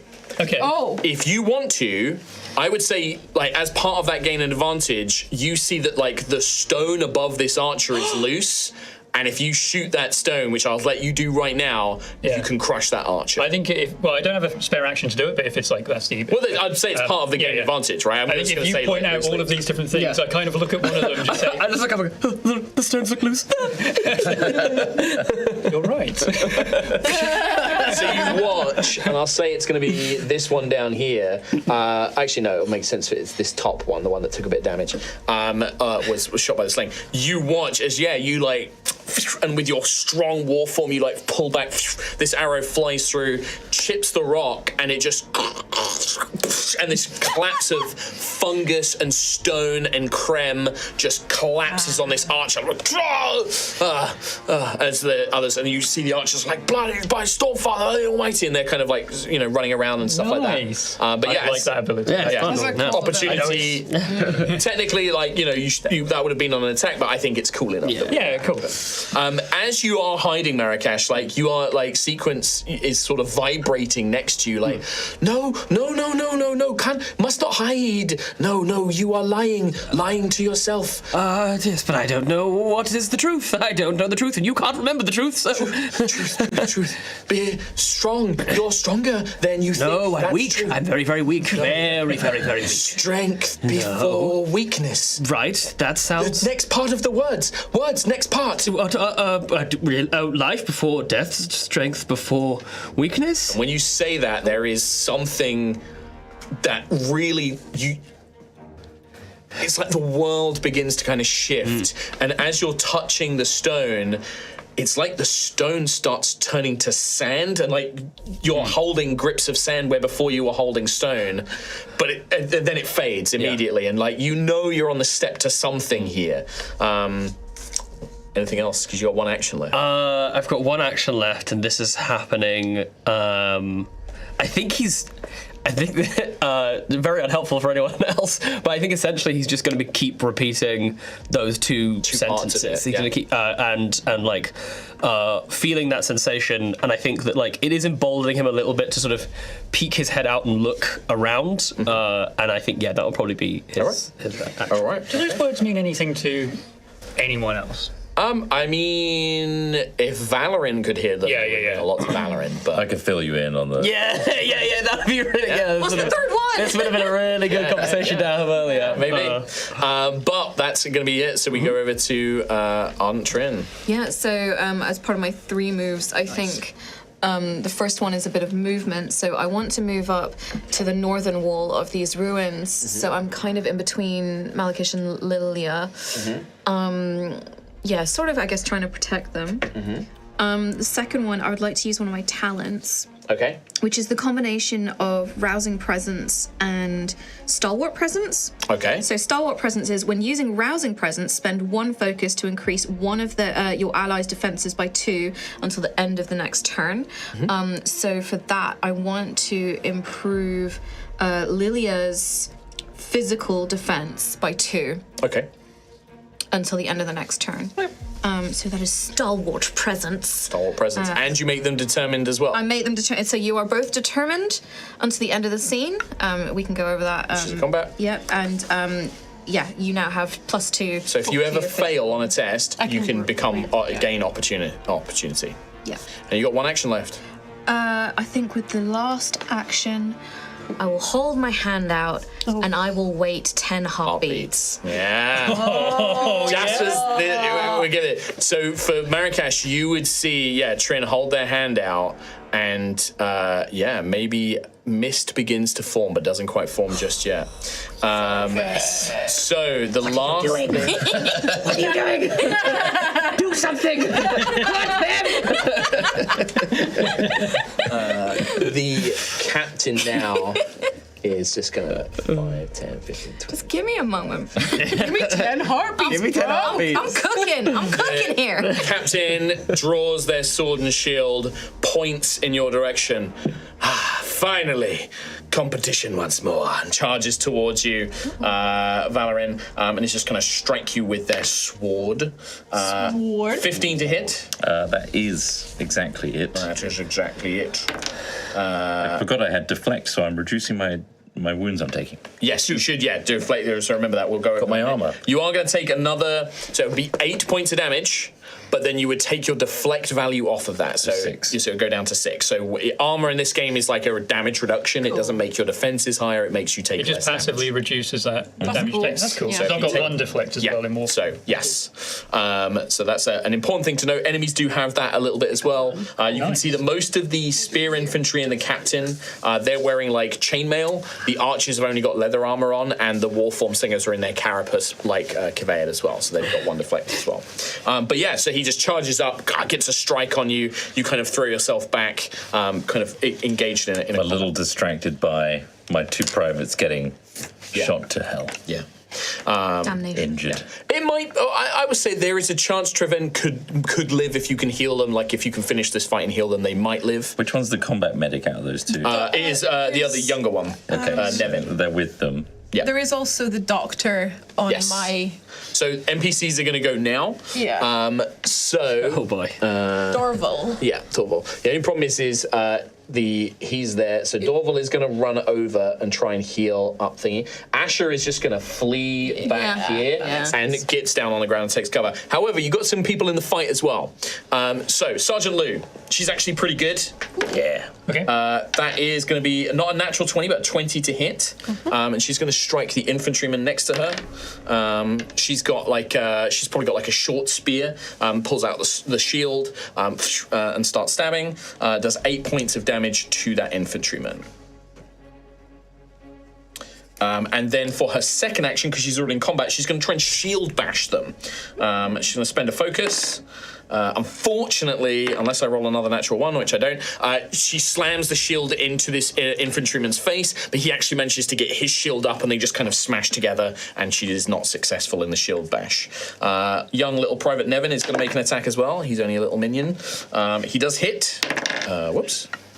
And he does 6 points of damage to the other infantry as well. Not bad. Hey. So they do manage to get some strikes in, stabbing away as they do, but that is going to be it. We go back into the top of a new round, so who's going fast, who's going slow? Oh, we can change it. Yeah, you change it every round. That's pretty cool. Yeah. I'm happy to keep going fast. Fast. Speed. Speed. Speed. Gotta go. I'm gonna go slow. Slow. Yeah, okay. He wants an extra action. It's got some cool things. He's got some cool Yeah, I think for that reason I might want to go slow again. How far away am I from the nearest body? I imagine it's 5, 10, 15, 20 feet to the nearest. feet. You could do that. In which case, I'll go fast. Fast. All right. Do the So we eyebrows. got- The eyebrows make me sad. We got Alstrom fast, Trin fast. How about these eyebrows, though? fast. What about I'll go the fast. feeling And then Kaved fast as well. Well, I would quite like to start with Ardent Trinity. Yes. Yeah, go for it. So, because Jasper doesn't see this, at the start of your turn, after 10 heartbeats have passed, and 10 heartbeats, obviously, when your heart beats quicker, it's faster. If you're calm and collected, it's a bit slower. But we see this elegant, 6 feet long sword. Yep. This almost katana-like slender blade. As what is the name of your shard blade? Dawn Dancer. Dawn Dancer. There is this kind of golden coloration to the blade. It almost waves a little bit like a beam. No, it would be straight like a beam of sunlight. But it has this almost amber inner glow. The hilt is very elaborate. Almost has like a basket carving around Agent Trin's hand as your shard blade manifests. Hell yeah. Well, storm me. I'm glad you're on our side. As you watch. Now, for Jasper and those at home, a shard blade is a very special magical weapon in this world that can pass through matter. It cuts, but it does not. It cuts through things rather than actually physically cutting it. Cuts your soul. Cuts Yeah, its like- way into Wow. the spiritual realm. Yeah. And these were fought over. These were like things where wars were fought over these things. And it's very rare to see anything but a noble wielding them. But Ardents are one of the few people that are actually allowed to have them, especially women are allowed to have them. So Ardent Trin, you rush forward. This infantryman is not expecting it, kind of glances over, and then you just hear, "Oh, Stormfather! Blade! Shard blade!" as you come rushing in. This is an attack with light weapon. Okay. Oh, it's not great. 8, 9, 10, 11, 12. To hit. 12 against this spearman. You didn't have advantage or anything to your roll or anything like that. No, Turn into a unfortunately. graze. That's all right. Yeah, you can turn it into a graze by spending a focus. I'll turn it into So a graze. in pure panic, do you know what I'm actually going to say? The spearman in pure panic throws up the haft of the spear and jumps back.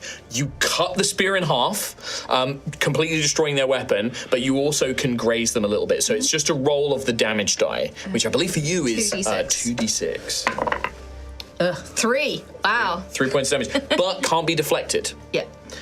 So we watch. Oh, that goes right through, yeah. Yeah. So a graze, sorry, is just on the dice, not the skill. Just the dice, no modifier or anything to it. I love that. Right? That's fine. Yeah, That's it's really really fun. cool. Yeah. You watch as it's only like a glancing blow, like maybe across the chin as they bring up this thing, but what it leaves is there's no physical wound, but this grey streak of dead flesh as the flesh dies like in a streak basically. And you just see absolute terror in this guy's eyes. I'm actually going to have all of the infantry make a discipline check to see how frightened they are, because a shard wielder would have been trained that this would have been terrifying.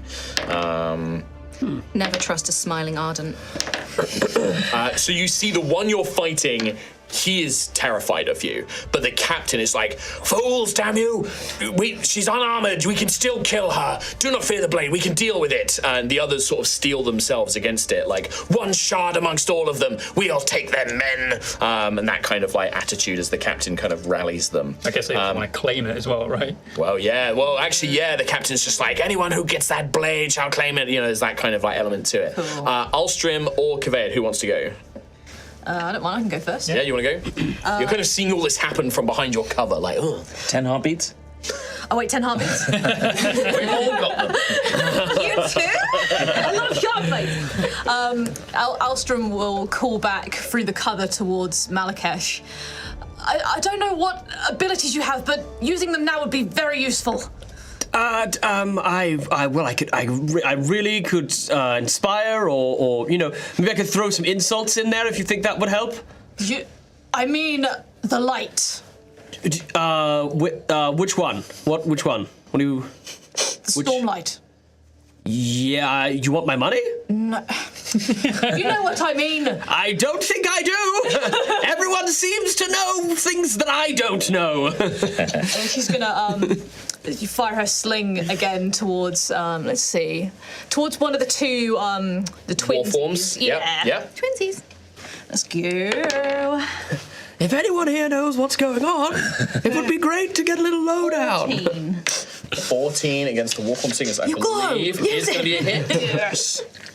And then, Now, the other thing I'm going to remind you guys as well, don't forget you get 2 actions. So if you want to, you can use gain advantage first to do a skill to gain advantage and then attack. So if you want to guarantee yourself getting those hits, think about how you can use those abilities. But so it's the damage plus your light skill modifier. oh, sick. So 8 damage. 8 points of damage. They do reduce it by 1 to 7. Nice. But you see a solid blow as this piece of rock, you pick up a rock and kind of fling it from the sling as it cracks into the side of the head, cracking some of their carapace as they glance your way, Alstrom. Nice. You still have an action left. Can I use my Watchful Eye ability? Oh, what does this do? So after a willing ally within 20 feet rolls a plot die as a reaction to you can use your Opportunist on it, so that they can re-roll their plot die, basically. Oh, okay, You can give great. That ability. Sure. Yeah, And can I give that to Malakesh? yeah, absolutely. Sort of just use that speech I just gave him as an influence to try Sure. and bolster and... So you can re-roll the plot die when you make a roll with the plot die. You can Okay. re-roll it. Thank All right. you. All right, great stuff. So then we come to Kaved. Can I use... I've got 2 actions. Can I just use both of them to attack?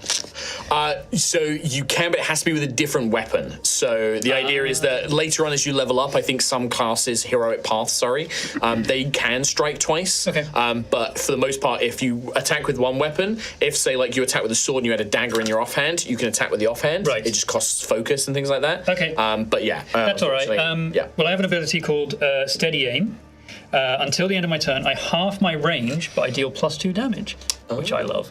No, Steady Aim doubles, it adds half to your range. Sorry, I might have missed. Increases my range in that case and deals. Okay, well, I take an action. I don't need the range. I just need the damage. Yep. Because I want to go for that same war form, one that is my target as well, Okay. which means I have advantage to attack them. Okay. Because of my quarry, and I'll make a regular attack against them. Sure.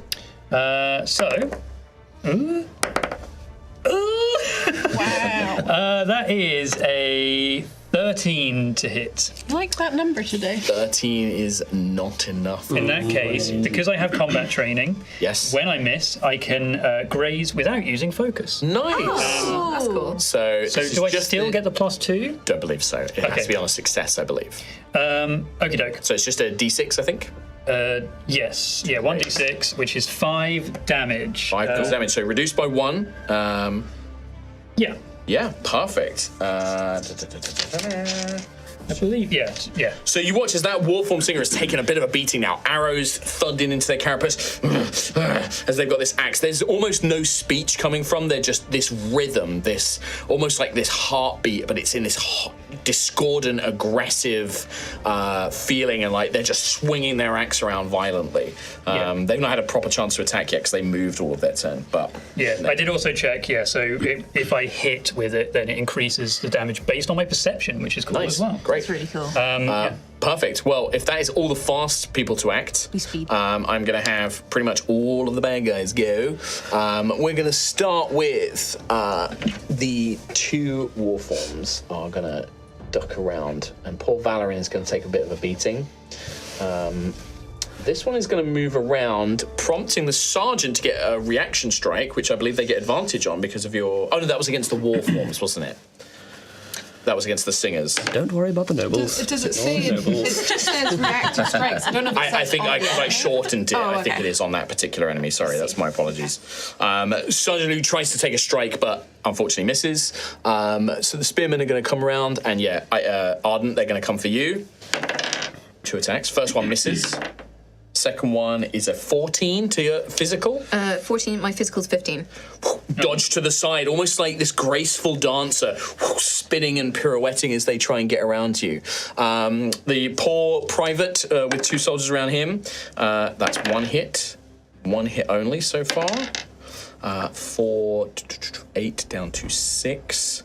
You watch as that private is unfortunately also at this point now rendered down by their injuries, Yeah. freeing these 2 up. They're Why going did I bring them along? I'm going to say they are not dead, but they are They're absorbing damage for us. It's fantastic. very badly The injured. nobles are not getting hit. Yeah, this is That's all that perfect. matters. They're doing their job. And then we have the Warforms. Oh no. Now, these guys do have an ability where they can attack twice. Okay. And Valerian, Follow each other's they are paths. coming for you. Concern. To the rhythm of concern. 18 to hit. 18 to hit, Valorant. Yeah, that hits. The second one is 6, so the second one misses. That is going to be 6 points of keen damage, so reduced by 2 to 4. 4, yeah. And then the second one is going to attack twice. 14 versus physical. No. You parry it. Second one, 12. So you are defending yourself with your greatsword, spinning it around, deflecting yourself. Jun is like flitting around, like trying to tug at their hair and like get in their eyes and things like that. He's actually got like a little fake parody sword, and he's just like, "Storms, damn you!" Like, it's like fighting, like, "You stop hurting my friends! Come on, Valorine, get them, get them!" It's like kind of screaming at you to try and take action. The captain's going to go slow again, so that is over to the rest of you guys players. Ooh. Slow people. I've already gone. I breathe Stormlight. Yes. Again, new system, lots of rules. You don't need to do that. You don't need to spend your actions on that, because when combat starts, you automatically would have drew in all of your investiture. Well, that's great. So at the start of combat, you would have all the spheres and the marks in your pocket, you would have drawn the Stormlight out of them, which means you only have 3 left that are infused. Because I believe you have 4 investiture is your max? Yes. So yeah, you have 3 Remaining lit marks left in your pocket. But yeah, you draw that in and you're at full investiture. Incredible. At the Is start. that My apologies. same? Maybe. Okay. Well, you had already drew in, so you would just draw one more. Just one more. Yeah, to that's fill what I was yourself just up. wondering whether I was up to. Yeah, my apologies. New system, new rules. That's fine. But yeah, so at the beginning of combat, you would have drawn the Stormlight in, so you already have it in you. You're holding that within your body. Now, obviously, you can unleash it and do cool stuff with it. As I've, of course, already taken my second ideal. Yes. You are a wind runner of the second ideal. That's right. I wish to enhance first. So spend 1 investiture. So what the rest of you see is Valorine, it's like his skin is caught in mist. Like all of his exposed skin is trailing white Stormlight up into the air like mists and wisps of smoke. And he almost, his eyes ever so slightly begin to glow blue, but not quite strong enough yet, because you're only second ideal. But you see him just, become the Night Radiant, basically. Hang on a second. What's the third bloody sentence? Do you shout that? No. These slightly blue eyes look towards the people that I need to protect. Yeah. And there is someone in my way Yep. towards them. I'm going to cut them through with my greatsword. Okay. Please. I've got +1 strength now. Yeah, so you get an extra 1. So this is your heavy weapon skill with an extra 1. So +6 now. Jeez. 18. Yeah, hits. Cool. And then it's a D10, I believe, which is this one. Is that a +1 as well? So you add your heavy weapon skill modifier to the damage. What? So this is a D10 +6. +6 again. Oh my word. 9 points of damage. 9 points of damage. That's a low roll for me. Say, this guy's dead. So you just spin one big strike, arced up his body. As he falls. I'm just shouting, Darren! Yep. Nice. Yeah, and you Coming see that towards open up. So that was your 1 action that you've spent. You've got 2 more, baby. Now you can't attack again, You're right. but you could use other things. I look at this Warforged to my left. Yeah, the war form. I'm going to reach out a hand, touch their carapace, and do a basic lashing. So for this to work, you will roll with your gravitation skill, which is on your character sheet. Oh my god. So it should be on one of your columns at the very bottom, gravitation skill. I know we've said this a million times. So what's the This bonus? is also rad as hell. So you need to beat their physical defense to actually touch them. They might try and pull away, basically. But if you hit, then you get to do cool stuff. So 15 + 4, 19. hits. How much investiture do you want to infuse into this? 2. 2. So you see, for the benefit of Jasper and people at home, Valorine reaches out, touches the carapace of this war form, and you watch as Stormlight seems to infuse that carapace. And then suddenly, that war form falls upwards. I'm assuming you're going to make up. Yeah. Or do you want? You can make it another direction. No, up. So you watch as they like gravity becomes up and down, reversed, he falls upwards.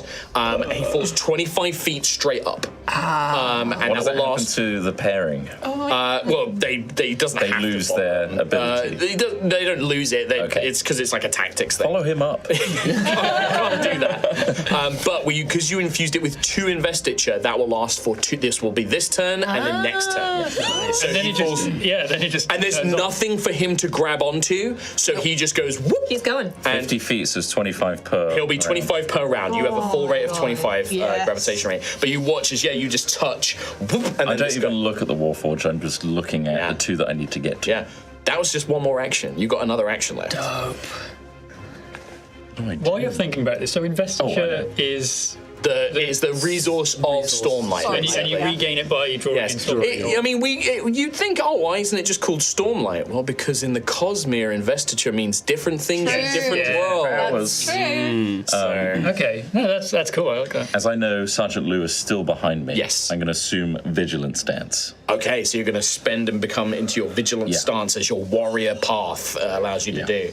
Great. So you take this almost defensive stance, like looking around, surrounded by enemies. You just like, goes hear up. a roar as the war form is like sent up into the sky, like. Yeah. Once again, rhythm of awe. This is what saved your ass. All right, Valerie, great job. That is your full turn Yeah, done that's now. me. Other slow acting characters. I'm just thinking of one thing, so if anyone wants All right. to go first. Brightness. I am. So, I think seeing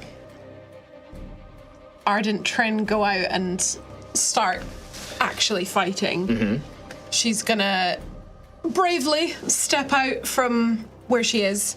And I'm gonna go. Could I? I don't know if this would work, Yes. but is there a way to. Oh, hang on a minute. No. Within reach. Remember, there's a lot of creative stuff you can do as well. I was wondering if I could use another charge on my Fabrial to try and touch the ground and cause some of the plant life to grab around an enemy's legs 100%. and like grapple them. Yeah, so absolutely. that Ardent Trin can more easily down. pin them down and hit them. Absolutely. You will need to touch the ground. So I'd say, like, if you move to here, Yeah. you can touch that. So I'd say, like, move- if you actually risk it by going closer, you might be able to catch both of these spearmen. I'll do that then. All right, I okay. will move. I will use my Fabrial. Charge. So for this, I would say make a intellect roll. So just a d20 plus your intellect, which I think is 4. Yes. And you've got to try and beat their physical defense to see if you can cause the vines to grab them, almost guiding the plants with the Fabrial up. 20. That's the first one. It hits. Do the second one for me. More. 24. You watch as you slam your hand on the ground, and all of this fungus and the rock buds seem to bloom and grow, and all these vines actually grow up around them. They don't even notice it at first until they can't move their legs. I'm going to make them both restrained. Restrained, I believe. They gain disadvantage on all tests. And you know what? I'm going to give any attacks against them advantage as well. Cool. And can I then use my last action to just disengage, which is moving Yeah, 5 feet back? back, yeah. And We'll I expose think you to some archers. do they have like all of their symbols of their Bright Lord and everything on? yeah. I think she's just glaring at that symbol, and she's just like in a bit of her own world, just glaring at that, and she's, yeah. I think that's also providing her the bravery to come out and actually fight instead of. Yeah, you see this, Yeah. and there is a flash of a memory for you, Lilia, of that duel. You were there watching. You remember the livery, the green livery of Laranor as he was fighting your mother, and watching that half shard break when it shouldn't, and the blade cutting through when it shouldn't, and the smoke, and that horrible image comes back when you see that liver in. There's almost this rage that builds up of like, this anger. But you watch as the two, soldiers are suddenly now unable to move their legs, desperately fighting against a shard blade wielder. They're pretty panicked at this point. But it does expose you to the archers, who are maybe going to take some shots. But I believe, who do we have else that's slow to act? Is it just Marika? Yes. One question. Yes. In this particular system, large, huge, gargantuan, what is the footage of those? Yeah, so similar to other TTRPGs, it would be basically like a kind of 10-foot radius, and then I think 15 or 20-foot radius, and then For huge. Yeah, exactly, Okay. bigger and bigger. And then can go up to gargantuan as well. Okay, perfect. So about 15 feet for huge. Yes, I believe so. Okay, yeah. cool. 15, 20 feet. 15, 20 feet. Okay, perfect. When you tell me what you're doing. I've got an idea, but we'll see if it works. Okay. So I think that what I would quite like to do is essentially, I think Malakash has constantly kind of pulled back and away from the Spren through kind of fear and lack of knowledge and understanding, but I'm kind of like seeing what you're able to do, and I have some knowledge that it has given me some ability, and knowing that I also don't want to die here, I think that I'm going to sort of almost like offer up a sense of trust, or like almost like giving over to the Spren a little bit to see if I can find this last sentence. As you kind of take this moment, like the sounds of battle, like the clashing of metal, the shouts, the screams, it all kind of fades away for a minute for you, Malakash. And, you're wrapped up in your cloak, almost surrounded by this pattern. Like, as it's wrapped around your face, you can only see the pattern of this fashionable cloak that you wore, but you can see it moving and shifting. And for the first time, sequence detaches away from it, and you see that in the air they become this shifting cryptic bunch of shapes that don't seem to overlay or match like they should, but they do. And you hear sequence just like say, "You keep running, always running, so afraid. You're afraid of where you're going, but that's not it. That's not the truth, Malakash. It's not about where you're going.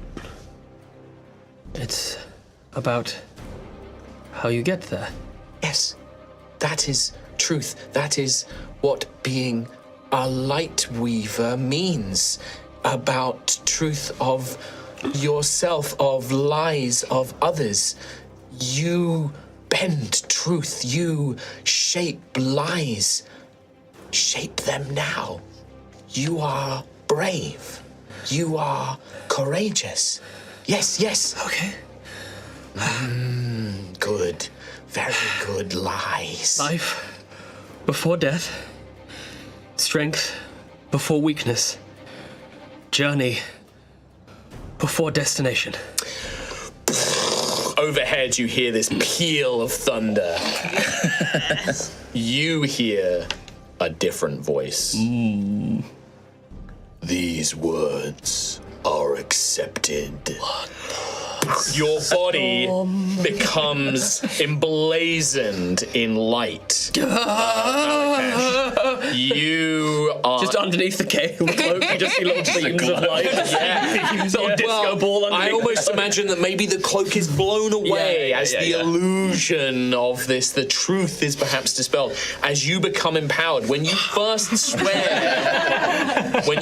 swear an ideal, you become empowered. You gain advantage on all tests. Wow. Okay. I did not read this next part. You can temporarily use all talents for your ideal, regardless of any prerequisites. What? So you...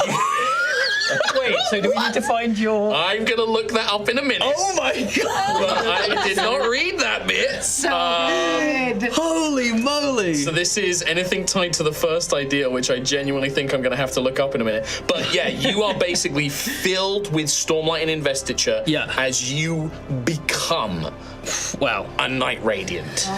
Of the Lightweaver Order. Incredible. And I have 6 investiture, correct? You have 6 full investiture. Okay, You have all 3. It's not an action to swear to say the words.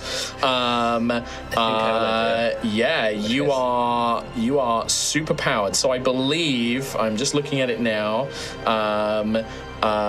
Temporarily, you gain an extra investiture as part of the invested thing. So you gain an extra 1. 7. Wow. And I'm using it all on this turn, baby.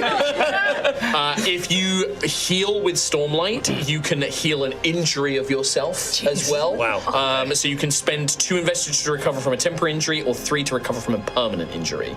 And I believe that those because it's linked to the first ideal. So those are the only ones which I think you are. Oh no, because it's based. I'm not going to worry about. We'll get to that in a minute. Sure. But yeah, you are empowered by this, and you have all 3 turns. And suddenly, the world. There is an understanding here. When you look, you see light moving in these patterns, this beautiful artistry, and you can almost, because you're a politician, like. I don't. Tell me if this doesn't fit, but you can almost see the strings that connect things together as well, right? Like you see the bonds of friendship, the threads between people. You can see this captain is holding people by these threads like puppets, and you know that you can create those threads. I see these loose, sort of dark threads from me to these 2, and I'm like, Yeah. interesting. We'll deal with that later. The very fabric of things. You now know that you have access to the Surge of Transformation. You can turn things into other things. Yeah. So good. So, take it away. You got 3 actions here, my man. Okay, so I think I'm gonna step out, and I want to get as close to this kind of rocky outcropping, and as close to the arches as I can, basically. 15, 20, 25, 30. Yeah. Perfect. As I step out in this sort of like radiant form, I think I kind of cast my hands above my head, and as I do, seeing and kind of leaning into, these lies and deception, and seeing the fear that this blade caused, I'm going to use 2 investiture to light weave a 5-foot shard blade in my hand, and sort of like as if to sort of, because I can. It says for anything that's basically, it can create like sounds. So shard blade, if I heard it made a noise or anything like that. Cool. So I basically make a shard blade appear in my hand as I kind of step out, and as I walk towards this rock, I'll sort of cast back towards the sort of rest of this group, and I will sort of say as sort of loudly as I can, those that are enemies of peace will fall to the light. You have a choice. Turn back now and perhaps we will let you live. And then I'm going to touch the rock. I will spend the rest of my investiture to make the whole of that rock side turn to acid. Okay. Because you are empowered. Yeah. Because it's a one-shot, we're nearly out of time. I'm not going to make you roll for it. Okay, amazing. This would normally be a transformation roll. Anyway, right? So as a thing, this would normally be, because this is solid to liquid. Solid to liquid, So DC 15. yeah. You have advantage. So this would Can you use see your... if I can see if I can roll. So you've got transformation. So it's with transformation. Yeah. Throw a plot die in there for me, which you can re-roll. Which I can re-roll. Alstrom. We may let you live, and not you guys. Not you guys, no. I'm making They're dead. I'm making an example out of these guys, and I want to do it in a way that like causes a slope, so essentially they'd fall off of the rock and then into a pool of acid. Okay. Well, we'll see what happens. We'll see what happens when you roll, my friend. 18, and then blank. Ooh, what if? What if? No. Blank. So yeah, 18. 18 so with your transformation skill? With the transformation, yeah. Is enough. It's DC 15. So you watch as this entire section of rock, gargantuan size for 5 investigators, all of your Stormlight gone. Yeah. But you watch as you create a barrier so it doesn't spill out onto your allies. As you watch as this rock becomes this like white phosphorus acid, and these archers start screaming as it just becomes like you're like, boom, and it becomes this And powerful. I'm not even enzyme. looking at them. I'm looking at the enemies that are still in the middle. I'm just staring at them whilst I'm doing this. With this, I think at this point, because we are nearly out of time here, we watch as those soldiers who can flee, the humans, they go running. The war form that's up in the air will eventually drop, shattering, but we're combined with Valor and you fighting against them, the shard blade cutting down the 2 infantry that are there. This battle is won. The infantry retreat, you managed to get to your soldiers in time, perhaps with Brightness's help or the Doctor's help, you were able to stabilize your 2 lieutenants, but somewhere in the chasms, that red lightning sparks up into the sky, and you hear a horrific roar as a chasm fiend, a great insect crustaceous beast, somewhere calls out in pain. And I think we're going to have to leave it there, and maybe we can hope that one day we can see if this finishes off in another way. But Malakash clashes to the floor crying. Oh God! What a heroic moment that we see as Malakash, now a full Light Weaver, performs this incredible feat. But that is going to be it for our time today, unfortunately, everybody. I'm in. I'm gonna go read me some. We're like, hey, maybe we could do another session of this and see how this Cool. So much fun. I really love the action system as well. Yeah. It's really nice. It's very cool. It's very cinematic, I think, as well, which is great. I really like how you can choose you go now. Fast I want to go and fast slow. and slow. It's I like the gray flexibility. system as well. The gray system. We will talk more about that. I think we're going to do a little Patreon and YouTube members only video where we are going to be talking about what we liked about the mechanics, talking about Brandon Sanderson, asking Jasper some questions what he thought about it all. That is going to be for our YouTube members and Patreon if you'd like to check that out. Again, big thank you to Brotherwise Games and the Cosmere RPG team. Thank you, Brandon, for making this amazing world. Thank you for sponsoring us as well. So much fun. Thank you to all the people who helped us. We had our friends Becky and Alex help with our cool set that we've got here. And a big shout out to Eve, one of our High Rolls fans who made my amazing Colin Bridge 4 uniform. So cool. Amazing. Very cool. I'm basically down and out. But yeah, that is going to be it. I'm so sorry. I know that it's an exciting fight still to be had, but we are out of time today. But we hope you've enjoyed checking out the Cosmere RPG with us.